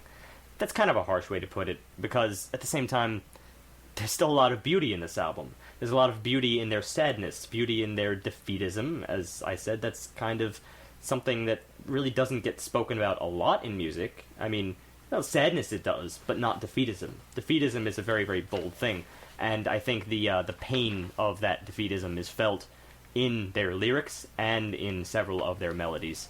That's really where I would like to hone my focus on this album, but I simply can't, because I am being thrown around in different places. This doesn't quite make it to a 4 for me. I think this is another 3. I'm going to give it a 3.8. I know it's a very specific decimal yet again, but you pulled it up last week, and now it doesn't really matter at this stage. We make our own rules here. A 3.8, basically just to say I wanted more unity in this album. From a track-by-track perspective, I had a very hard time with Arc. I think these tracks could have been shuffled, and no one really would have noticed. And then there was also the fact of genres. There's a few tracks in this album that you could have taken and thrown back into. You could have put them on a 45 and then dropped them like in an old pile, and no one would have ever noticed that they were actually out of time. Well, I think that speaks to, and I just looked it up so I could get the right word, the low fidelity of the actual album, the lo-fi nature of everything, the kind of... It's a definite choice. It's a production choice. Yeah. Mm-hmm. And it's that I really think is the most unifying factor of the sound as a whole. Completely. Yeah, I agree with you there. It is unifying in terms of the sound for me, but it's production sometimes can go... It sometimes carries a little bit weakly. Sometimes. I mean, there's other things that go into it more than production for me. So that's one element which almost seems like just a little bit of a cheap shot. Like that superimposition, after the fact. Let's superimpose these electronic things because we need some tie-in. Something in this album feels like it was not from the core. But otherwise, I really like the direction they're headed. That's pretty much it. It's your turn, Lewis. I don't think it's a secret to anyone that I like this record. Yeah. I'm the one who brought it here. This was one of my favorite finds of the last year or so. I've spent a lot of time with this album. I happen to really enjoy how each song recalls a different piece of the 60s or 70s, stylistically, genre-wise. I love Ruben Nielsen's guitar work. I love how he spends the majority of his vocal time in falsetto, which is no easy thing to do, especially if you plan to play these songs out live. I have not yet had the pleasure of seeing the band in person live, but I have watched some clips out of curiosity as to whether or not he could hold up the guitar work and the singing live, and it looks like that's the case. Excited to try to check them out live for the first time. With regard to the studio album, there are a few moments that I don't really like on the record. I think we're mostly in agreement that track 5 and 6 are lulls. I do like the song The Opposite of Afternoon and parts of it very much. The thing that annoyed me about it was that country sounding guitar riff. It reminded me of like Lynyrd Skynyrd or something. And I didn't like that part of it. If I could just mute that one track out, that song would sit well next to the other ones for me. No Need for a Leader, I would have totally cut off the album if it were up to me. All in all, I love short albums. I love records that are, 10, 11 songs, like an old 60s, 70s pop record. And for me, the veneer that they pass the songs through, making everything dusty and fuzzy, using a lot of breakbeats and what have you, really worked on me as a unifying effect for the songs, despite the fact that they're hopping around between different genre styles from those time periods. I like them most when they're doing stuff that's a little Beatles-ish, or as I said, I found a little bit of a Sly and the Family Stone sound maybe in Secret Christians. Those are my favorite moments on their record. But the song that I think is the strongest is probably Monkey. And so we were all kind of in agreement on that. For me, this record, it's certainly not a flawless record. I would have a hard time giving any record a 5. I don't like to score things to begin with, but since that's part of the podcast and I have to do it, I'm probably in agreement on like a 4 1/4, which I think is that's an admirable achievement. Yeah, I mean, I like anything over a 4 is just a good album. It's a great record, and I think it held up well. Even on high your threes podcast. have stuff to gain. Yeah, you always take totally. away something with it. I am excited to see where these guys go with their next record. I don't know if in your poking around before this podcast you saw anything about the band or whatever, but apparently they were an entirely different band called the Mint Chicks. Some members aren't present anymore, but the band is comprised of folks from both Portland, Oregon area and New Zealand. Yeah, I saw about It's that. kind of a strange connection. And this is actually Bridging the their Pacific. sophomore album too. Yes. They've only been under this band name for like 4 years now. Yeah, so they've only labored under the worst band name ever in I juxtaposition like it. No. to a No, very, I very like this great title. sound. I like you can be wrong. It's fine. Unknown Mortal Orchestra. I hate it. It's It's a terrible name. I don't like wish- having to tell people I'm showing the record that that's what it's called. That's how negatively I They're feel going to toward scoff, and you're going to have yeah, to and then I'm really going to have to push sell the them on issue. it. Yeah. I wish they had a cool band name to go with their really cool records. 'Cause Not even everybody- the first album, which is an eponymous record. I bet you some confidence. The known Immortal Orchestra, huh? Yeah. No, I wish they. the I widely want them known to just get away Immortal. completely from the orchestra thing. Yeah. You said they're referred to as UMO. I kind of wish they were referred to as Unknown. I would love If they were just called Unknown, I would That take would be- that. that would be I would awesome. take That that would to be- the bank. that That's a would be great pretty name cool. Yeah. to go with their record. Yeah. So maybe match they'll the hear vibe. this podcast. That'd be the most indie name And ever. they'll change their name. and they'll drop the mortal and the orchestra from the whole. or at least affair. orchestra. Unknown Mortal. You can work with that. I feel like I guessed Suzanne Pike would I think really it's like the clunky. name I'll Unknown. take Unknown. She That's probably good. would. Unknown. It's real concise. It's simple. I wish that was their band name. It would be so much easier for me to turn people on to 2 albums that I feel very strongly about, that I think are very strong. You should go back and listen to Their the first self-titled. record. Yeah, it's really good. It stands up next to this one, and you can actually hear what they learned, on the cool. second album. Well, there you go, See the Unknown, advancement. Unknown Mortal Orchestra. You're somewhere in the 4 range after I do the math and average this up, but your name is a 0. Sorry. It's a terrible. Overall, though, I think on a burn it, listen to it, buy it scale, definitely listen to it. You shouldn't miss this record. There's something in it, I feel, for everybody. I'd buy it. I would buy I would it. straight up buy it. Yeah? I would If you're say a buy rock it. fan, I That's think true. you'll find something. There's here. true. There's If you enough. like good, consistent records in terms of quality level, this is a record worth buying. In 8 spite out of of the the 10 lo-fi. songs are like, wow, Yeah. that's great. I will concede. You're right. I will concede. It's worth buying. You gave it a 4. It's got to be I a did. 5. No, you're right. It is worth buying. It's got a little bit of everything, and I feel like you'd be hard pressed to find nothing that you like on it. I agree with that. And Yeah. I Yeah. think, if you end up listening to the first record, you'll find that the band is very consistent. And so this is the kind of band that you want to get comfortable with, because I'm anticipating that whatever they follow up I with, I think it's just called 2. But whatever they follow 2 up with, I'm anticipating that it'll be a strong record and that you'll see growth. And we'll definitely look to see if they bring out a new record. We'll bring you back I and can't we'll wait, do man. it. We'll do Aye, it aye, aye. again. Yeah, aye. So I want to thank you for bringing us the record, Lewis. Certainly.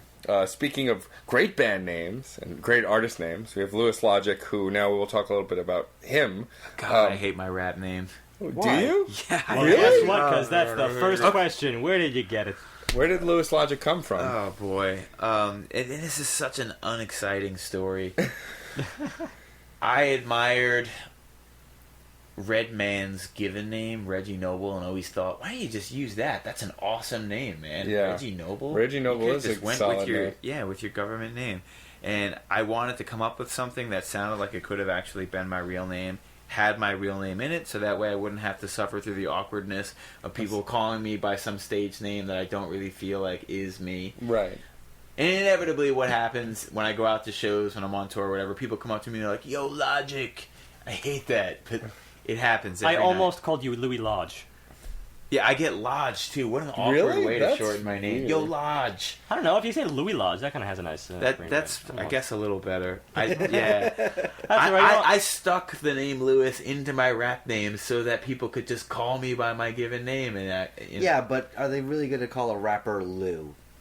a lot of people call me Lewis. Really? Yeah, a lot of Yeah. people do. A lot Yesterday of at the people. show, a lot of Surprising. people called That's around. surprising. That's right. To be Lou. fair, that's a more interesting story than our last guest rapper's story of his original name. Hops had a worse story, so don't Yeah. worry. Okay. Don't Well, worry. Of our two rappers in the show, you're first. I was trying to Name-wise. think of something that could sound like it was actually my last name. I liked alliteration at the time, probably more than I should have. And Hey, we're Crash Chords, so I'm all for alliteration. Yeah. the only L word that I could think of that wasn't a negative thing Was was logic. logic. I was like Lewis lethargic, lazy. They were all just synonyms for me not being very ambitious, and I decided on logic because it was the one that I thought of that was a positive thing. But oddly enough, without me planning it, the name became a bit of a misnomer, like a fat guy named Tiny or a bald guy named Curly, because I was making these records that were just insane comedy and parody of the darkest parts of your life, often very shocking and even offensive in the beginning of my career. And so journalists and people who would write about my efforts would point out how there was very little in the thinking of the character that I would play on record that was logical. And it gave the name a little bit more depth. I think the irony is actually a pretty interesting story, and I'm going to try to make this quick. But do either of you remember what Hops' former name was? Yes, Digifunk. Digifunk. And finally, his roommate just said, "How about Hops?"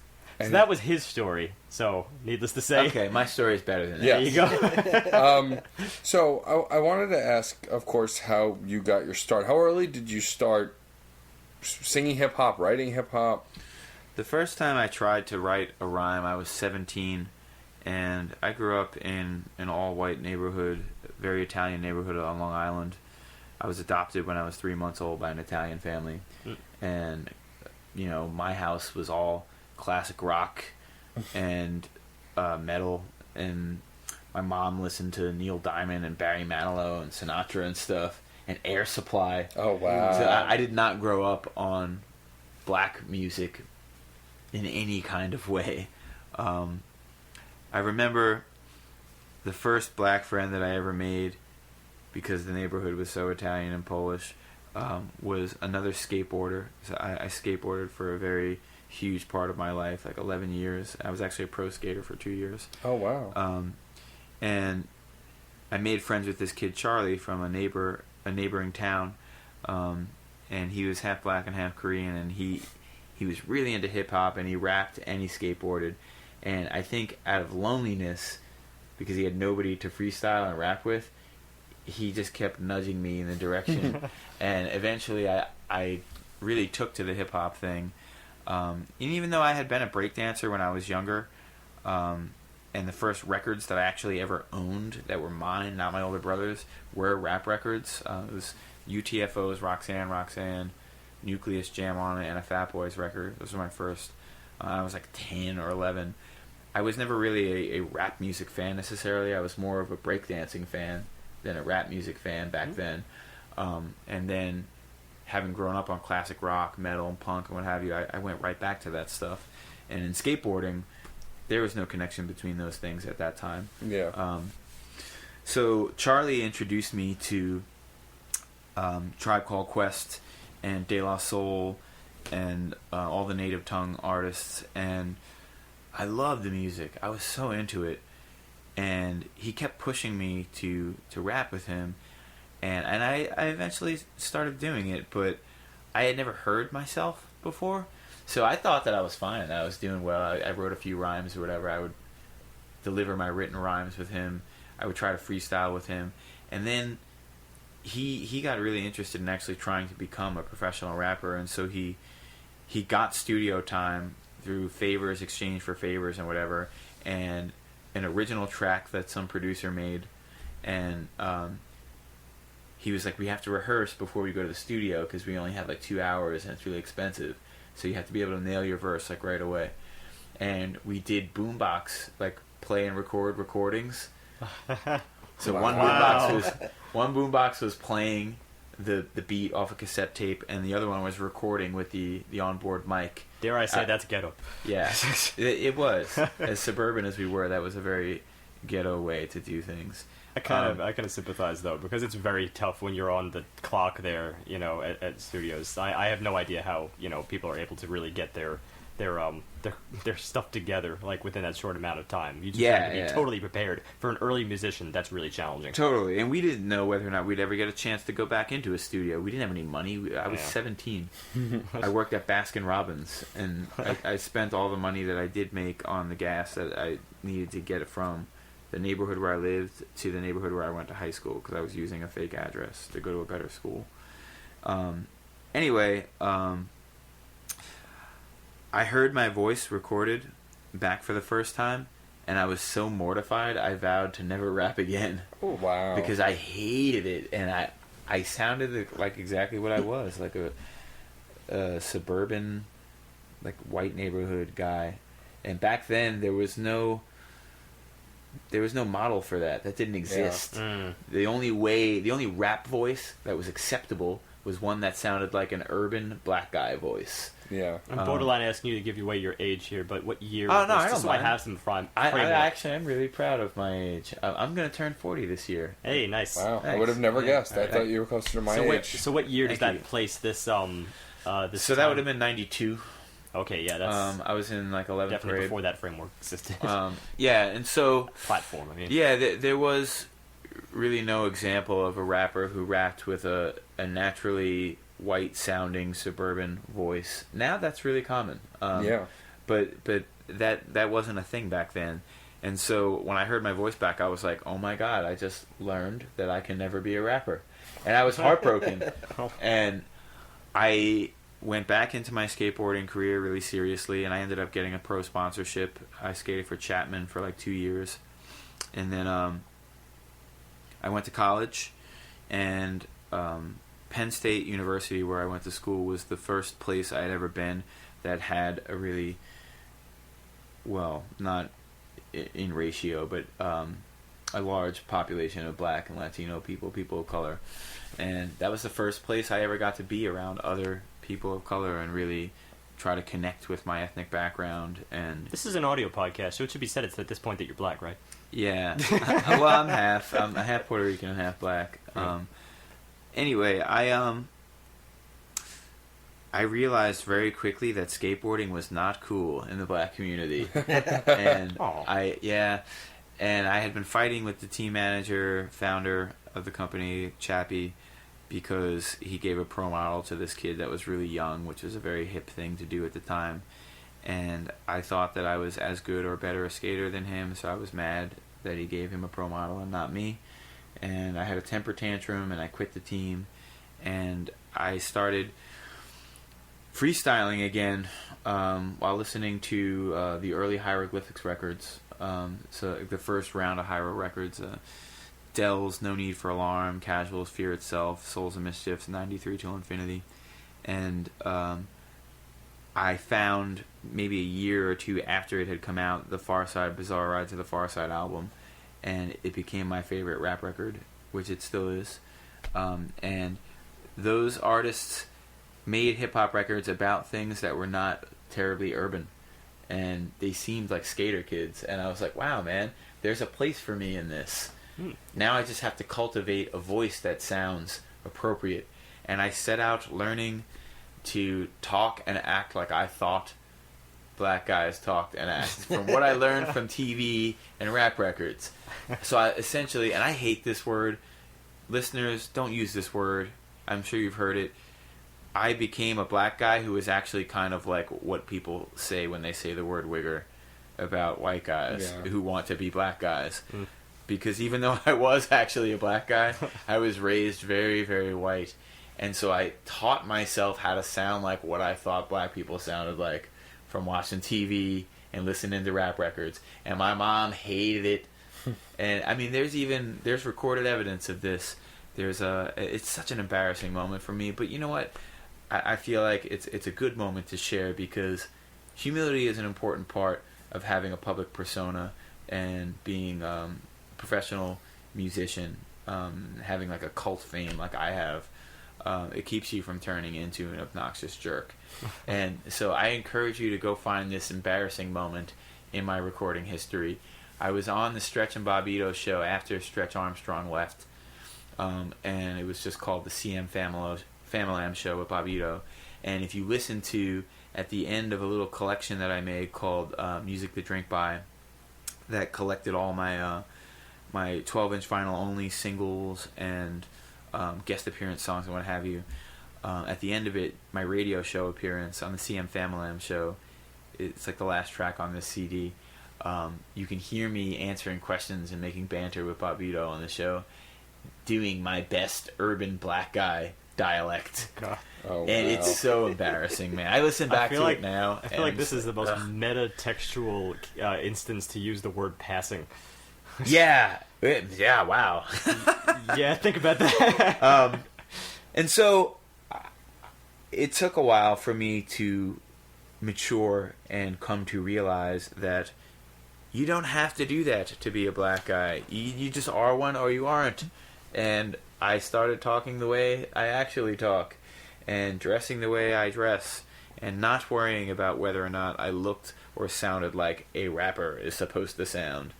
And that was the part of my career where I became comfortable, and You proved that skater I kids. had arrived at who I was. That's how I got into rap, man. It was a clumsy, clunky journey.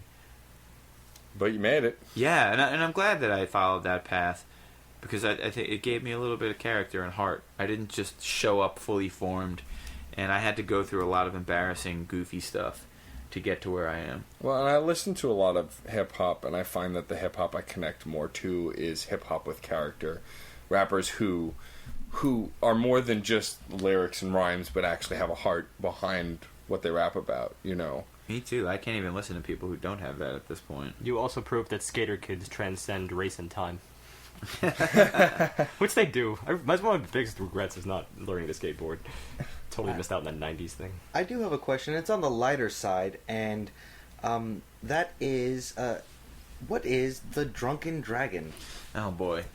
That's a nickname that Vinny Paz from Jedi Mind Tricks gave me. That guy is in part responsible for my career ever taking off to the point where I could make a living off of records and having a national and international career. A mutual friend named El Fudge, who was on Raucous at the time, guest appeared on a song for me after hearing one of my songs over the telephone while he was being interviewed on student radio at Penn State. Wow. My buddy who was running the show, Mike Jacks, allowed a mutual friend, this kid Shanti, who was just kind of a overconfident, social climbing, tiny little Indian guy. He kind of forced his way onto Mike Jacks' show just by showing up all the time and being like, "You need help? You need help?" And next thing you know, he was on the air talking and stuff. He was one of those guys. He was talking to El Fudge during the break while they were playing songs over the air, off air, and told him that I had made a song and that it was really good, and El Fudge should hear it, and he played it for him over the phone, and Fudge said, "Wow, that is really good. I would totally do a song with that guy. It would probably help him for his career and stuff." And Shanti was like, "How would you do that? You're in Washington Heights in New York, and we're in Penn State." And he was like, "Well, you could come get me." And Shanti was like, "When?" And he was like, "I don't know, whenever." Shanti was like, "How about now?" And Fudge was like, "You're going to come get me right now?" And he was like, "Yep." And they ended the show early, and they drove right to New York. It was, I don't know, midnight maybe when they left. They got back to Penn State at like 8:30, 9 in the morning. I was sleeping at my house at the time, and we didn't lock our doors back then. Penn State is, in a fairly rural area, and it's a little bit hippie-ish. And I woke up and Shanti and El Fudge, and I don't know if Mike Jacks was actually there, but at least those two were standing over my bed, and I was lying there next to my then girlfriend under the covers in my boxers, and I looked up and was like, who the fuck are you, and why are you in my house? And he was like, I'm El Fudge, and I was like, you're El Fudge? What the hell are you doing in my house right now? And then I was like, I have your records. This is so weird. What is going on? I had no idea that any of this was happening. And we went to breakfast at the Pancake House, and they told me the whole story about what had happened. We went right to my friend's studio that afternoon and wrote and recorded a song together. I met Vinny Paz from Jedi Mind Tricks at an open mic night in Philadelphia, and told him that we had a mutual friend because Fudge had told me stories about partying with Vinny. I was a fan of their records, and I wanted to meet him, and it occurred to me that collaborating with and networking with other artists was a really viable means to get a rap career off the ground. I figured that out after the El Fudge thing, and so I just went there and dropped his name, and Vinny was like, I love El Fudge, that's my buddy, and we ended up spending the whole night drinking beer out of paper bags in Rittenhouse Square in Philly. And I moved to Philadelphia like a month after I met Vinny so that I could get closer to him and make friends. And that is the most surreal lucky break I've yeah, ever it's heard really weird. in my life. This is the weirdest part of the story. So Fudge told me when he guest appeared on that song for me that he was going to give me the contact information for 3 different distribution companies, and that I should contact them, tell them I had a song with him and 2 other songs that they could sell as a raucous-like single, and that I was looking for a pressing and distribution deal for a 12-inch vinyl. He gave me their information, and all 3 companies offered me a deal, but each of them had contracts that they mailed to me. I had never signed a record contract before. I didn't know how to read it or what any of the terms meant in it. It was in lawyer speak, and at the time I was way too green to have deciphered one of these things on my own. I couldn't find a lawyer that would do an entertainment contract pro bono, and so for 6-8 months, Vinny and I were hanging out together, and he was talking to me occasionally about this 12-inch record I was trying to find a deal for and how I couldn't decipher the contracts.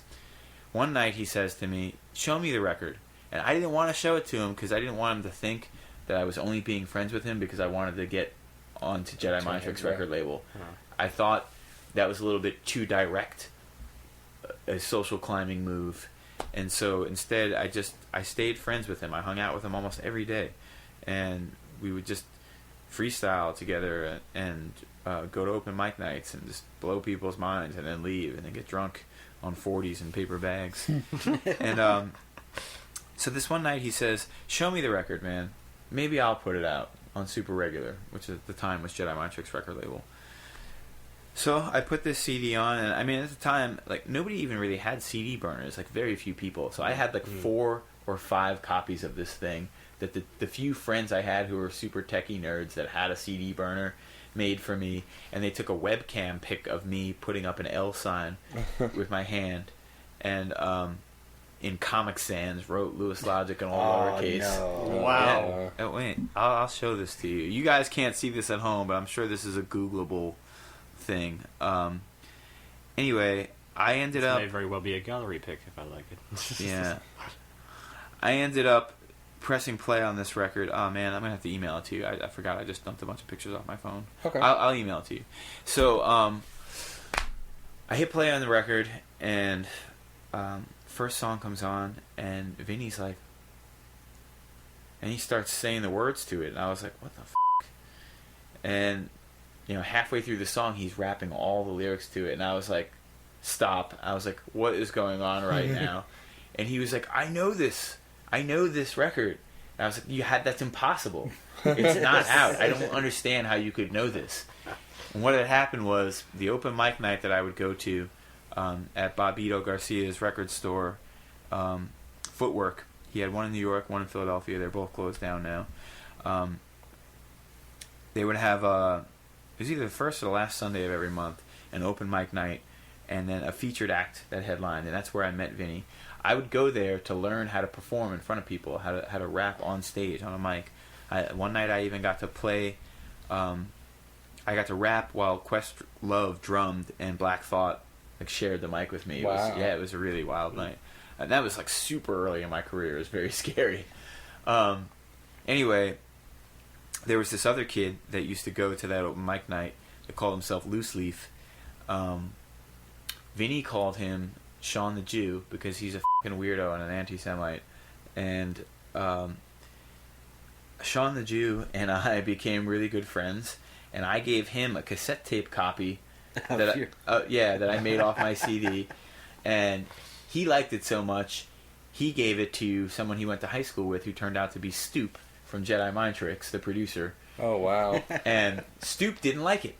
So he put Scotch tape over the holes and recorded over it. And he put beats on it for Vinny to write to for the Jedi Mind Tricks album, Violent by Design. But he didn't realize he recorded over the opposite side of where my 3 songs were. So he gives the tape to Vinny. And Vinny's driving around in his car listening to beats to write for the Violent by Design album, and then the tape would flip over, and there were these 3 songs by some someone guy he doesn't know. he didn't know that had a song with El Fudge on it. Oh god. And so Wow. I'm like, what? It took forever to put together how this happened, and by the time we finally extracted all the elements of the story, he was like, dude, you have to put this record out with me.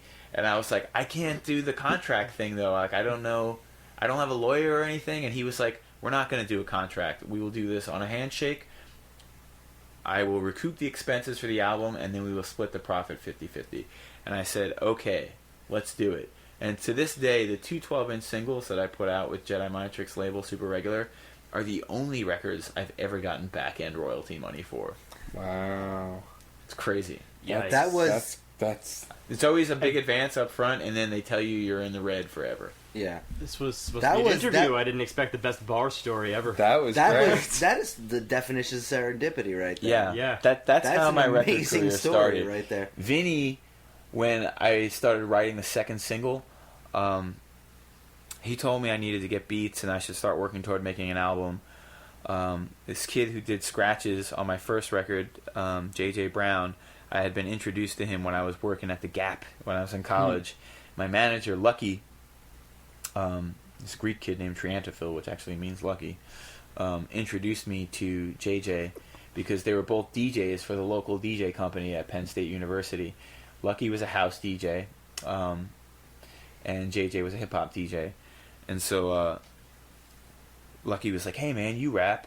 There's this kid in our DJ company that you should meet. His name's JJ. He does hip-hop. He makes beats and stuff. He brings JJ into the Gap, and immediately we look each other up and down and decided we didn't like each other. I didn't see him again for like, I don't know, a year. The next time I saw him, I was recording songs with El Fudge, with these other producer kids, and I didn't know that JJ's aunt actually gave those kids the money to put their studio together because his aunt is a filthy, rich fashion executive. Oh, wow. And so they were kind of bullying JJ, and they wouldn't let him show his production to anybody. But neither of them was good at scratches, and JJ was. So we needed scratches for one of the songs that were on that 3-song single with El Fudge, and they called JJ in to do it. After the session was over, I was like, wow, you're that kid that my manager at the Gap introduced me to. This is so funny, man. How are you? How you been? And he was like, man, I can't believe you can rap like this. I didn't think you'd be any good. I gave you a quick look and just decided that guy looks too soft to be a good rapper. And I was like, that's funny, because I gave you a quick look, and I was like, you look like a giant baby. There's no way you could be a good producer. And so we ended up really hitting it off, and then those other 2 kids got really annoyed by that, and JJ tried to play me one of his beats while we were at that session, and it was amazing. And I was like, wow, this is so good. And they were like, yeah, we're not using that one. And they threw it away in front of him while he was standing there. And JJ was like, wait, you deleted it. It was such a sad situation. They had this weird abusive relationship. And so I didn't end up making anything with him at that time, other than the scratches on my first single. Fast forward a year from that time, Vinny's telling me I need more beats. I find out from a mutual friend, because I had graduated a couple of years earlier than JJ, I'm a little older than him, that JJ had taken over the studio on his own and moved it all to his place, and that he was producing, and he had a whole new beat CD of stuff. He mails me a beat CD, because you couldn't even do that by email back then. So I'm going through the beats with Vinny, and I was like, I don't like any of these. And JJ used to use just looped break beats. He didn't separate the parts the way producers like Premier and Pete Rock did. And so I thought his beats sounded really antiquated and like late 80s sounding. And I was like, man, I don't like any of this stuff. Like, I need some DJ Premier, some Pete Rock sound and stuff. And Vinny was like, wait, play that last one back. This one's really good. And I was like, yeah, but it still has the breakbeat thing. And he was like, yeah, but just get him to change the drums. Listen to the sample and stuff. This is good. And I was like, yeah, maybe you're right. So I hit JJ up and I told him I wanted to use that beat, but I wanted to have a session with him in person to discuss arrangement. I described for him how I wanted him to change the drums, and he was like, wow, I never really thought of separating the pieces like that. I'm going to give it a try. I came back like a week later, and he had reprogrammed the whole thing to sound the same way like Pete Rock, RZA, guys like that made their beats, and I was like, wow, this is awesome. And that beat became the beat for this song, Factotum, which to this day is one of my most popular songs. While I was writing it, I was trying to write to it. The first verse I wrote had a lot of beer and drinking references in it. And Vinny used to be a real big bookworm, and he was trying to push me to read more because he told me it would really help me with my rhymes. And so he got me into reading Charles Bukowski, and he was like, let's call this song Factotum, after the Bukowski novel. And I was like, perfect. I'm way into it, man. I love it. And we would drink together so often and whatever, and I would get like way more drunk than Vinny because he's just a bigger dude than me. Like he's a heftier gent. So if I tried to keep up with him drinking wise, I would end up way more drunk. And he started referring to me as the Drunken Dragon because he said that my whole personality changed, after having as many 40s as he would have in a given night. And the name just really stuck with me. And I just remember the first 5-6 years of my career, my mom hated it. Like, people would call me and they'd want to interview me or whatever, and then the article would come out, and I'd be like, Mom, this new magazine just did an interview with me and whatever. Like, it came in the mail today, and I'd show it to her, and it'd be like, the Drunken Dragon. It was like the bane of my parental relationship and my career for the first 7 years, basically, that I was making records. But that's how it all happened. It was Vinny Paz's nickname for me. There you go, John. Because I couldn't hold my liquor. The Drunken Dragon. I've written Jazz 88 parodies because they have interviews on Jazz 88 a lot about jazz musicians who look back and have all these fascinating stories about their early career and whatnot, and somehow they always meander themselves into another incarnation, and even those parodies don't quite live up to how intensely detailed that story was. Yeah, thanks, man. This is like an episode of This American Life. That's not exactly how my interviews usually go. I'm typically super uncooperative, and I never answer the questions. I just take them to other places. But it's entertaining and funny. For some real reason, I'm in a very career introspective mood right now. And I think it's because we just dissected an album I like so much. Well, and also, speaking to you taking stories in funny and interesting places, it's one of the things I like about your live show so much, is that you don't just rap. And you could just do that, and you'd be very entertaining. But you want to interact with the crowd, and you crack jokes, and you pick on yourself, you pick on people in the crowd, you find a way to bring people in. And I think that's a really great skill. It's why I like the nerdcore rappers, and why I think you fit so well with Adam Warrock and Schaefer the Dark Lord and Michael Kill and Tribe One, when you performed all of that with them the first time I saw you. Because even though not all of your music is referencing specifically nerdy things, your mentality and how you dissect things is of an intelligence that a lot of the nerdcore rappers do. Thanks, man. I mean, I am a very nerdy guy. It's just I don't participate in most of the things that people lump nerdcore culture into. Right. I do love sci-fi and fantasy immensely. It's one of my favorite genres for film, but I don't read comics. I don't play video games. I don't I don't look like a nerd on the surface, so it's That's weird exactly when I play. where I'm at. I sympathize with that. It's like they're separate interests, but they don't always cross over into the music. When I play nerdcore shows, sometimes I feel a little bad about it because I feel like I come out on the stage and none of my songs are about common nerdcore themes or anything like that, and I'm this super heavily tattooed, thin, tall, black guy, and I feel like they're looking at me and they're like, "Why are you here at a nerdcore show? You were the furthest thing from nerdy. You probably have threesomes every night or something," which is not untrue. I'm not really a nerd in the nerdcore sense, but I am a nerd in the. I'm definitely an intellectual, but that comes out in your performance style, and I think that's why you mesh so well at that show, and why I think you can play both kinds of shows, whether straight hip hop or the nerdcore shows, is because it's becoming more and more less about nerd themes and more about a certain lifestyle and just the way you carry yourself on stage and the way you interact with the fans. Well, I will be the first to well, actually, I guess technically now the second to attack the notion that nerdcore has to be some kind of predefined set of It doesn't, traits. but it doesn't. And really, the fact that it even exists at all, the fact that it's sort of this thing lumped into a box, that you designate nerdcore. But it's curious to me. Nerdcore is a style of rapping, not necessarily a content of rapping, is what I'm saying. And he fits the style that a lot of those rappers, they come out on stage, they're very open. A lot of those records are personal. Like, a lot of Adam Warrock's tracks and a lot of Schaefer's tracks are personal. And that's why I think you fit so well with that show, too.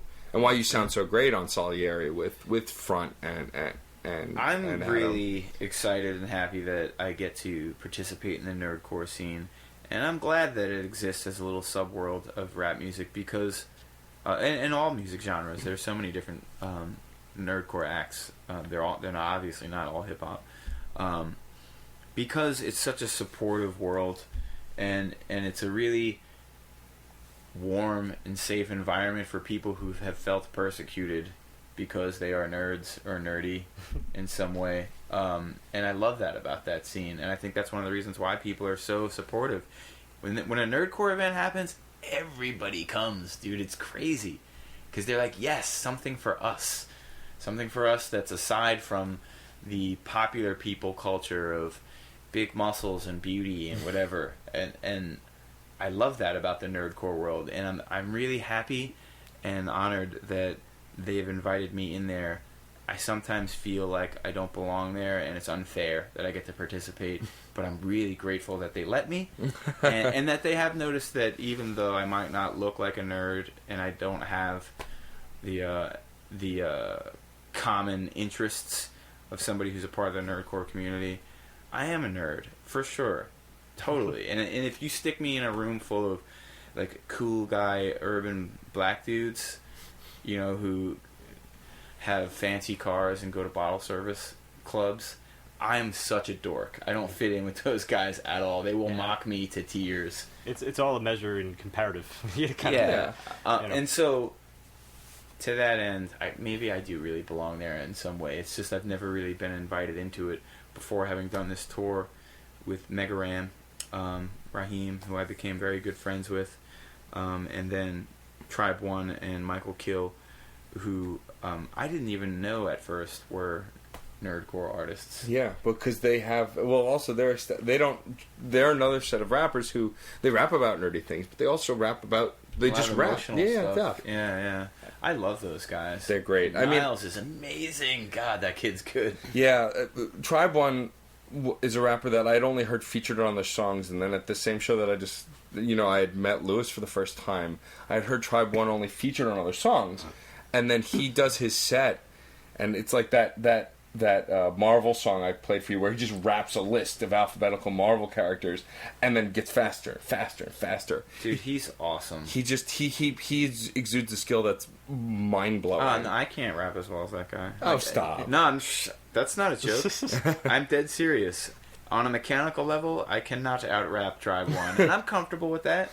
We each have our different strengths or whatever. Well, speaking of strengths, and this is where I want to digress just a little bit, really quickly, because we're short on time. But you also are a one-man show, and that's something else to really promote. Granted, there's a lot, of course, within the nerdcore scene, there's a lot of one-man shows, but amongst rappers, it normally falls between, like, you know, someone who helps out with the backbeats, and then someone who writes the lyrics and everything, and I'm very impressed by the fact that you're able to sort of swing it all together, because you have this vision that you're able to just sort of get out there and it's all your own. That's something that I don't find too much these days. That was a long thing in the making, and I guess it kind of is going to lead us into one of the other questions you wanted to ask me about, Matt. My 7-year absence. Yeah. Yes. And so, you guys already know that I grew up on singer-songwriters, classic rock, punk rock, metal, very rock-influenced background. I got a lot of the Eminem comparisons from my early rap records, and this kid that I made friends with in Philly who went to RISD told me, he's like the first hipster I ever met, you sound too much like Eminem. You gotta stop listening to stuff that you like, especially rap stuff. What else do you listen to? And I told him about my background, and he was like, dig out your classic rock records. Put your rap records away, man. Everybody's stuff references other stuff that they like or whatever, but it's all about how well you hide your references. Like, you sound like the people that you like. So why don't you draw your inspiration from things outside of your own medium? That's what they teach us to do in art school. And I was like, wow, I never even thought of that. That is a shamelessly brilliant piece of advice. It's how well you. It's all about how well you hide your references. Yeah, that's brilliant. And so I ended up getting really into that stuff, and eventually, just using it as an inspiration for the rap records I was writing wasn't enough, and I had pretty much stopped listening to rap records altogether by 2002, maybe 2001. And by 2005, I was so enamored with the idea of learning to play an instrument and to figure out the mysterious magic behind how these rock records I love so much are made. Because I knew everything about how you made a rap record. I would listen to even the best rap records that would come out, and I could only really enjoy them on a clinical level. Like, oh, this is mixed really well. I can't even hear this guy's punch-ins in his verses. But rock records were still magic to me. I could not figure out for the life of me how they would go from silence to these super elaborate songs with all this instrumentation and whatever. And my then girlfriend bought me piano lessons for my 31st birthday. Ooh. And I was so afraid to take them that I didn't do it for a year. Wow. Almost a year and a half. And by the time I took my first piano lesson, I was almost 33. And she was smart. She interviewed 3 different teachers, and she hired the one that was a 26-year-old Japanese girl with freckles. She was so pretty. And I instantly had a crush on her when she opened the door, and it made me try so much harder. So for the first year or 2 that I was taking piano lessons, I was playing 4 or 5 hours a day and just studying very intensely. And I learned quickly, and I ended up becoming capable. I'm still a crappy piano player, but to a layperson, it looks like I know how to play piano. Starting at 31, that's pretty outstanding. Thank you. I can read sheet music. I understand music theory. I write parts for other instruments for the records that I make now. And when I have session players come in, I stick a music stand in their face and a notation for them. You know, and you can speak their language. Yes. I played piano for 15 years. I still am self-conscious about like certain elements of it. It's a very slow to acquire skill, but it never ever stops providing things for you to learn. There's always no, it's so complicated that world is so deep you can drown in it, which is cool. It's exciting to be swimming around in that place. Yeah. And after 6-7 years of feeling a little bit lost in rap records and like I didn't know if I wanted to make one again. And I had been studying piano at that point for like 5 years.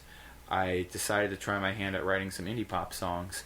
I had been using piano primarily to reinterpret my hip hop studio recordings and play them live while I rapped, because I wanted to become known as the first guy in the world who could rap and play piano at the same time. And back then, you couldn't find anything about a dude who did that. All the first YouTube videos that you find that are like that are mine.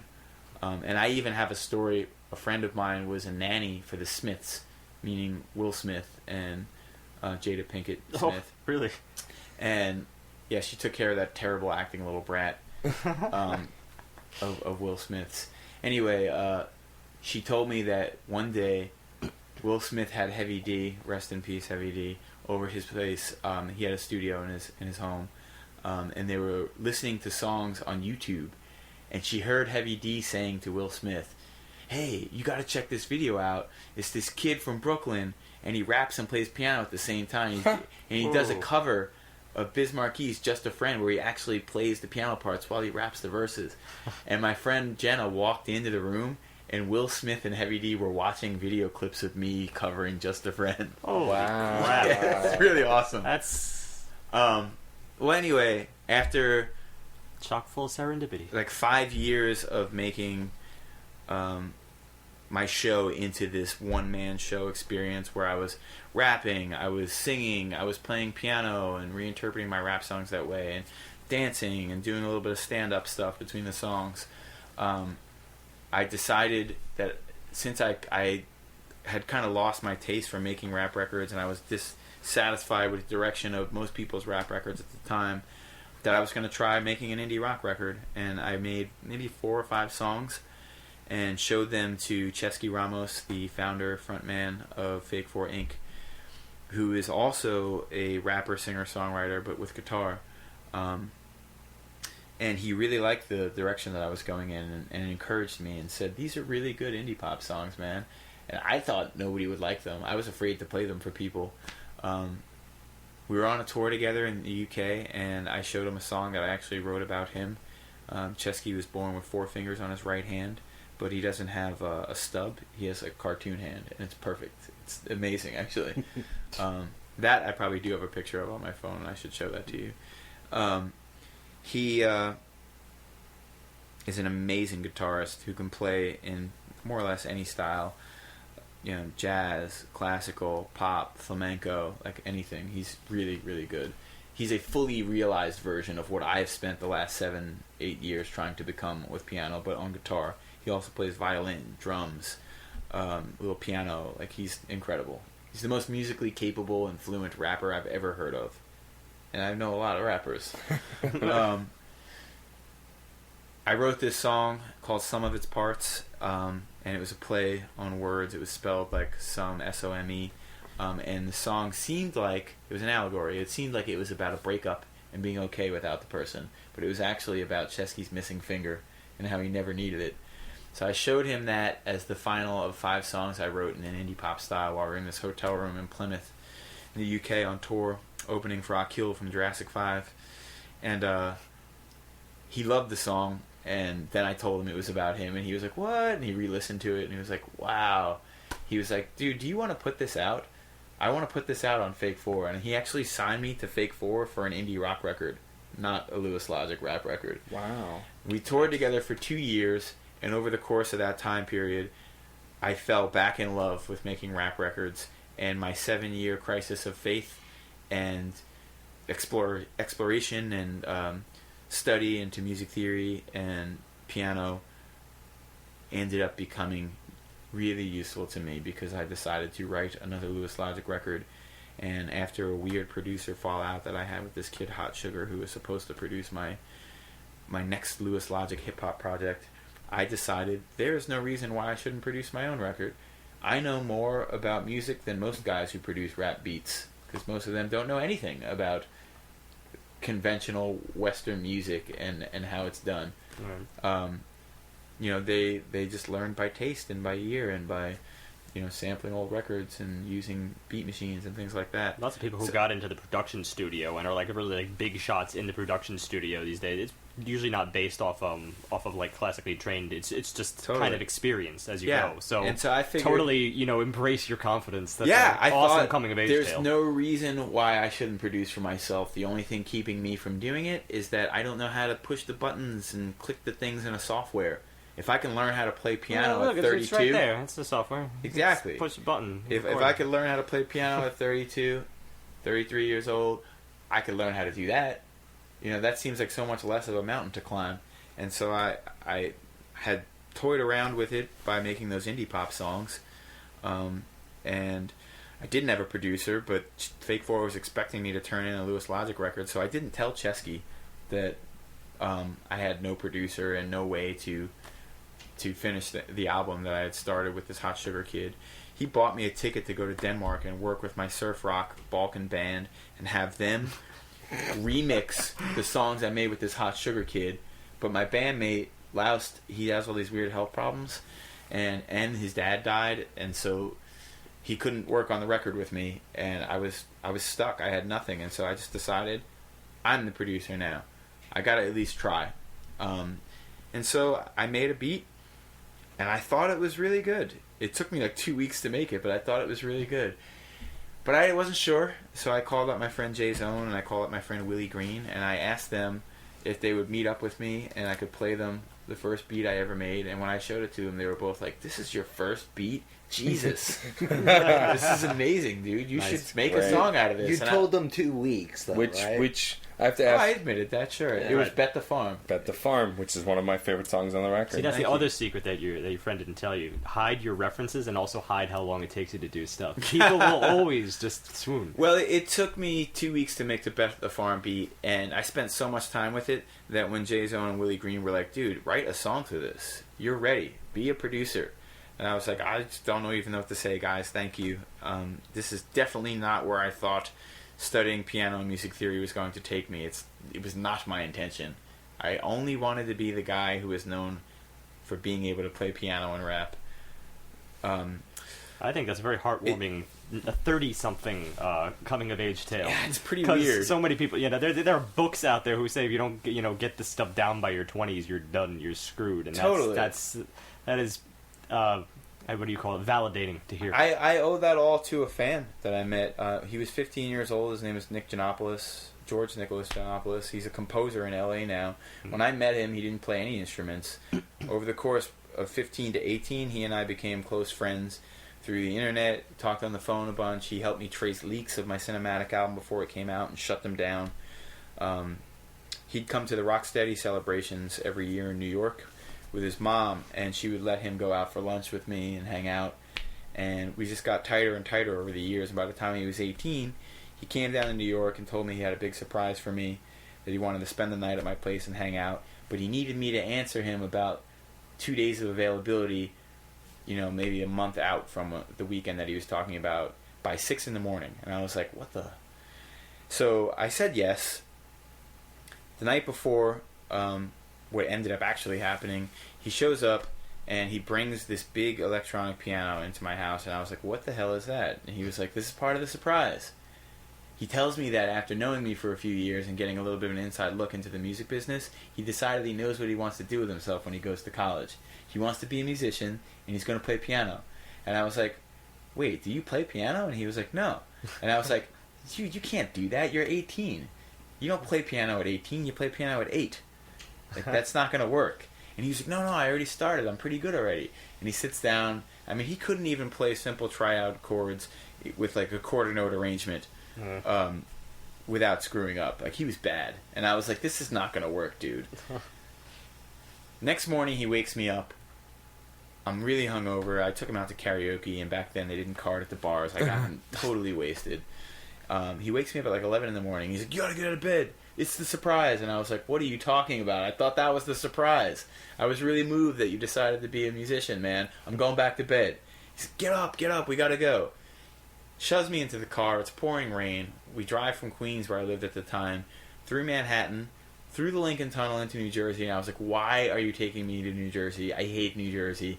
Oh. He gets off at the Rutherford Sports Complex, and I was like, are we going to like a game or something? You do know I don't like sports. I'm looking at the marquee, and it's flipping. It's like, the boss is back. One day only. And I was like, oh my god, this kid idiot bought me tickets to a Bruce Springsteen concert. He's a sweet kid, but god. Like, that's... No. The marquee flips again, and it's like, one day only. Field Day Festival. Headlining. Radiohead. I was like, oh my god. I started crying. He bought me Radiohead tickets. Wow. And he surprised me. And at the time, they were my favorite band. And for many years. That kid, 2 years later after this event, I went to visit him in Syracuse. I was on tour, and I visited him at his mom's little condo. She was away on vacation, and I crashed there for the night with him. She kept the piano there for him to rehearse with. He was sight reading sheet music and playing, like intermediate level, like Brahms pieces and stuff. And I was like, I still can't sight read. It's like my biggest challenge. Dude, I was blown away. Yeah. And I had these piano lessons that had been bought for me, and I didn't want to take them. And he inspired me. He made me see that you could do that. That's awesome. And that's the whole reason why I learned. And so nice. When Willie and Jay Zone told me to write something to the Bet the Farm beat, because I had spent 2 weeks making it, I was so sick of it. I was like, I can't write something to this. I have no idea what to do with it now. I've listened to this thing nonstop for 2 weeks. I guess I'll just start another beat. So I started making the beat for what became the Joke's on You. And I was so fired up about the subject of my disdain for pop culture worship and reality TV that the song just kind of spewed out of me lyrically. And that ended up being the first song I finished writing for the album, even though it was the second beat that I made. I didn't actually finish writing the Bet the Farm song till after I wrote 2 more, because I was so sick of the beat. And I got faster. It was taking me on average like 4 or 5 days to make a beat. I didn't tell Chesky that I hadn't found another producer, that I was producing for myself, because my agreement with him for my indie pop record on Fake 4 was, these songs are great, but they're still demo quality. You need a producer to help you flesh them out and make them complete. If your now label mate, Gregory Pepper, who is an amazing singer-songwriter who plays piano and guitar and bass from Guelph, Ontario, if he agrees to produce your indie pop record, I will put this out on Fake 4. And I was like, I can't show Gregory Pepper my songs. He's not going to like them. I'm too embarrassed. Because I love this kid's records. He made me send him the one about his missing finger. Pepper loved the song. By the next day, he wrote back and was like, I will produce your record. I think it's really cool that you've gone in this direction. I was a fan of your rap records.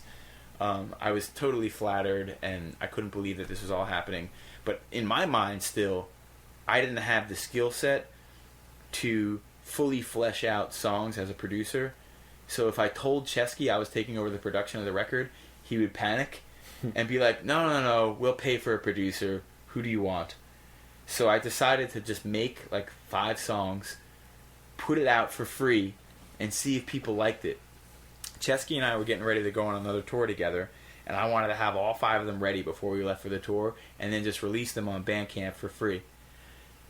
I pick him up from Grand Central Station the night before the tour. He came in from New Haven, Connecticut, and on the drive back I tell him, I got something to show you. And he was like, what is it? Is it new songs? Songs for your record? And I was like, maybe. And he was like, alright, let me hear something. And I played Bet the Farm for him. And by the end of the song, he was like, Jesus, who made this? And I was like, I did. And he was like, you made this? This is insane, dude. This is the best music you've ever made. This is the Lewis Logic record I want to put out on Fake 4. Not the Hot Sugar record, not the Sport Kills Band record, remixing those songs. This. So that's sort of a stylistic coming to age. Yeah. And well, that's the other thing. I mean, about like learning an instrument is it's not just about learning the instrument, mastering it, or even just being able to manage the instrument. It's also about creating a style from that instrument. That's probably the most challenging part for some people, because people stay within grooves, based on what they were taught or even what their influences are. Again, the whole hiding your influence thing. People tend to go back to the same things and sometimes can't escape that. And then one day, there's that aha moment where you discover what your style is, and it's like, you run down the check mark, there's nothing else quite like this out in the world. And I feel like you had that moment. It's such a bizarre amalgamation of influences, that all come from the weird little journey that I made to get to where I am now. And so, you hear the singing choruses on the Look on the Blight Side album, and they're very Elliott Smithy. They're very Beatles-ish in their arrangements. I use a lot of counter melody stuff, tricks that I learned from Elliott Smith and from the Beatles. I love especially middle period, like Elliott Smith. Yeah, I actually I think I can even hear that on some of your work. Yeah, and I think I hear that within the piano work itself. Totally. Yeah. And there's a lot of like Baroque piano stuff in it too, because that was the last stuff that I learned when I was taking piano lessons. We'll talk about full circle, because that actually is almost what we were talking about in today's review. In borrowing from a style that was borrowing from a style. Like, for instance, the late 60s music that went back to the Baroque. I think I recall that in Elliott Smith's Roman Candle, there was quite a bit of Baroque stuff in that song itself.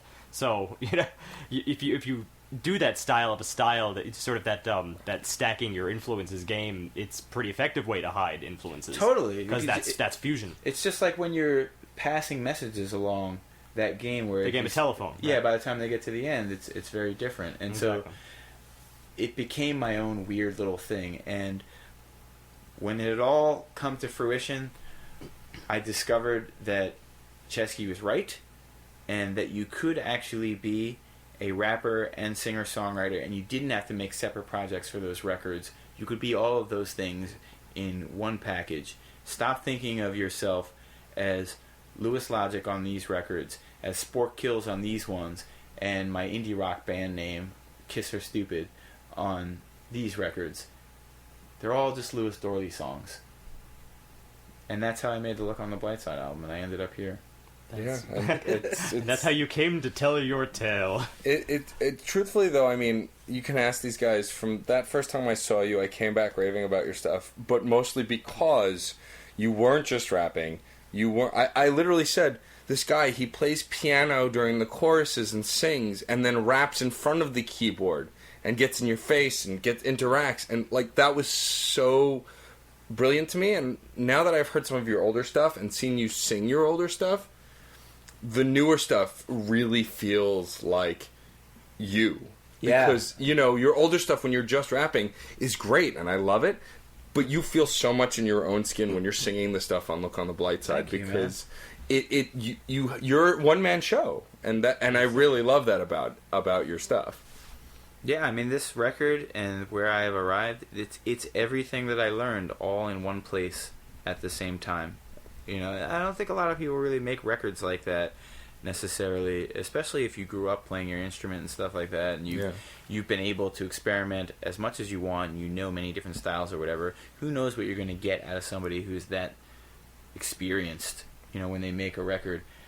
I kind of used every trick that I know, like on this new record. I feel like that takes a very self-conscious mind, which is a good thing in this instance, because if you're self-conscious, you're aware of what you can do, and you're aware of when you're repetitive. You're aware of all these things that that could potentially hurt you, I guess, in the game, you know. But if you're aware of them as you go through, then you keep a step ahead of yourself in a way. Yeah, and that creates an amalgamation project.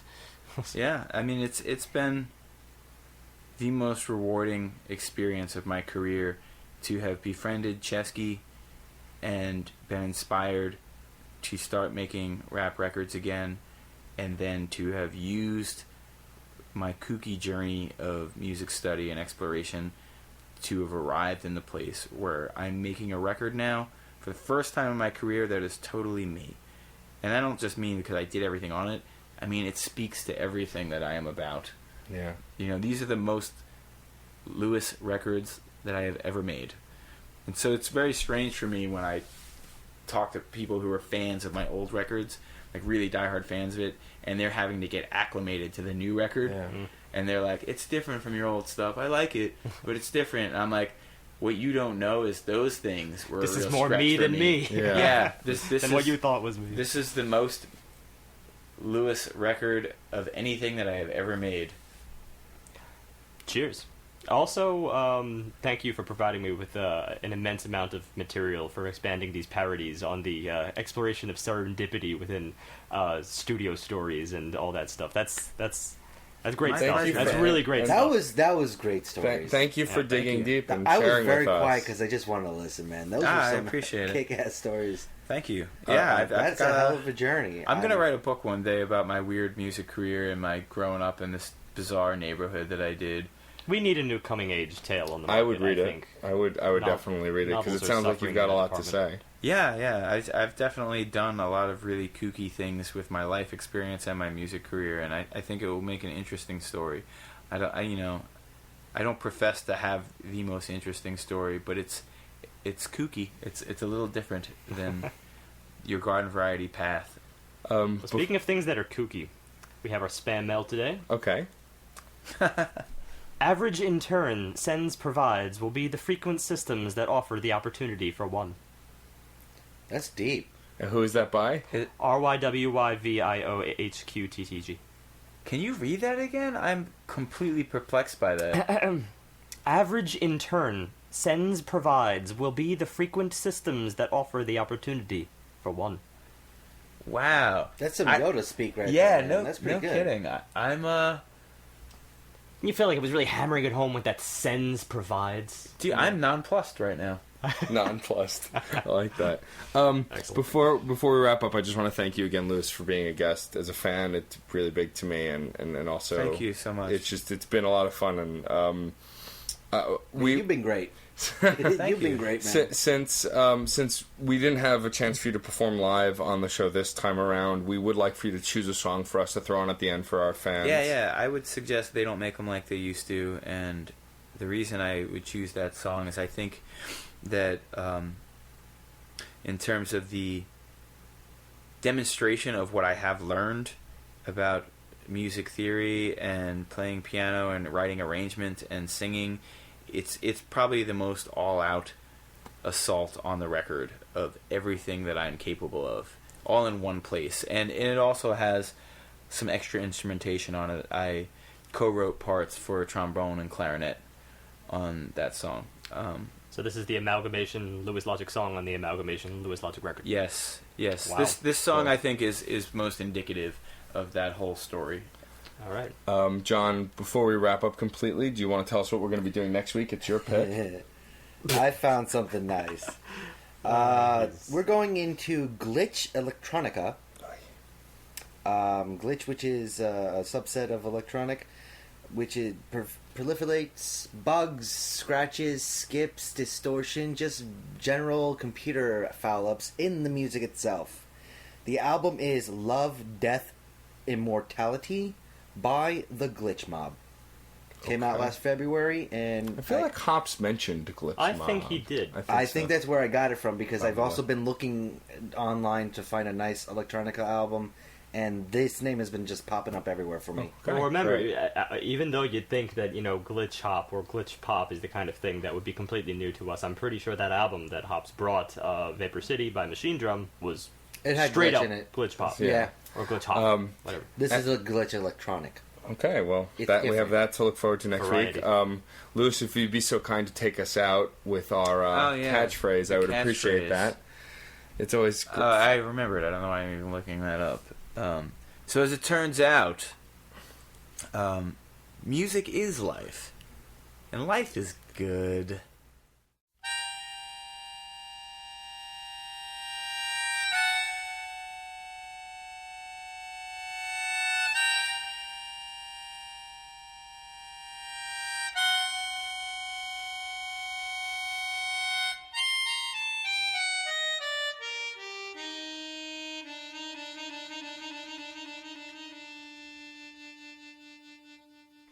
Polished to a high shine, straight out of the shrink wrap. Thin cracks riddled the glass of our picture perfect past. Now that I think back, was it in craftsmanship? Was there something lacking in the packaging that let a draft get in instead a little grim packed? Perhaps it was a grim fact of manufacture ways of past. Nothing's ever made the last. What a clever way to make some cash. Everyone's afraid to ask how many more days you have. Let's just say it's much too late to act. The expiration date elapsed. When you're invested in someone you mess with, you never expect that you'll take a bath. Here's a funny little saying for that: what doesn't kill you makes you laugh.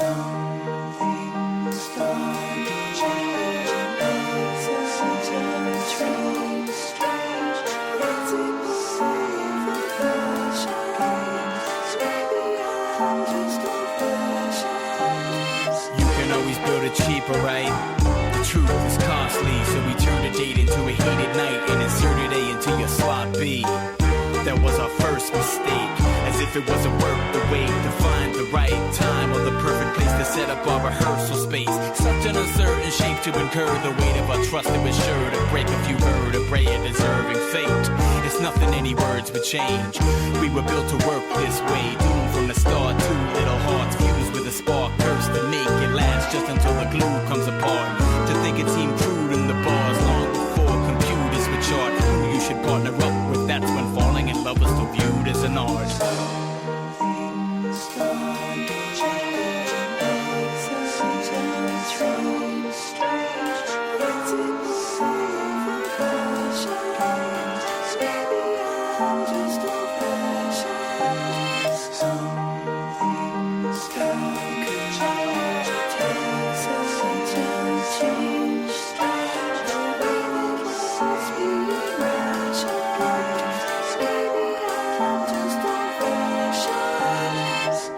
This is big business. It's on every kid's wish list. Every mister catches his misses. Every Nancy gets a Sid Vicious. You let the very fabric of your merry marriage stretch to its limits and get up on your best leg with the nest egg, then end up in debt when it's finished. You can forget all the gimmicks quicker, thinner with a sexier image in the end, where the commitment measures the distance. All depends on what's in it. We're all synthetic provisional lovers, wrapped and stuffed in styrofoam. My pop cemented his love for my mother and scratched and cut their lives in stone. And I should have known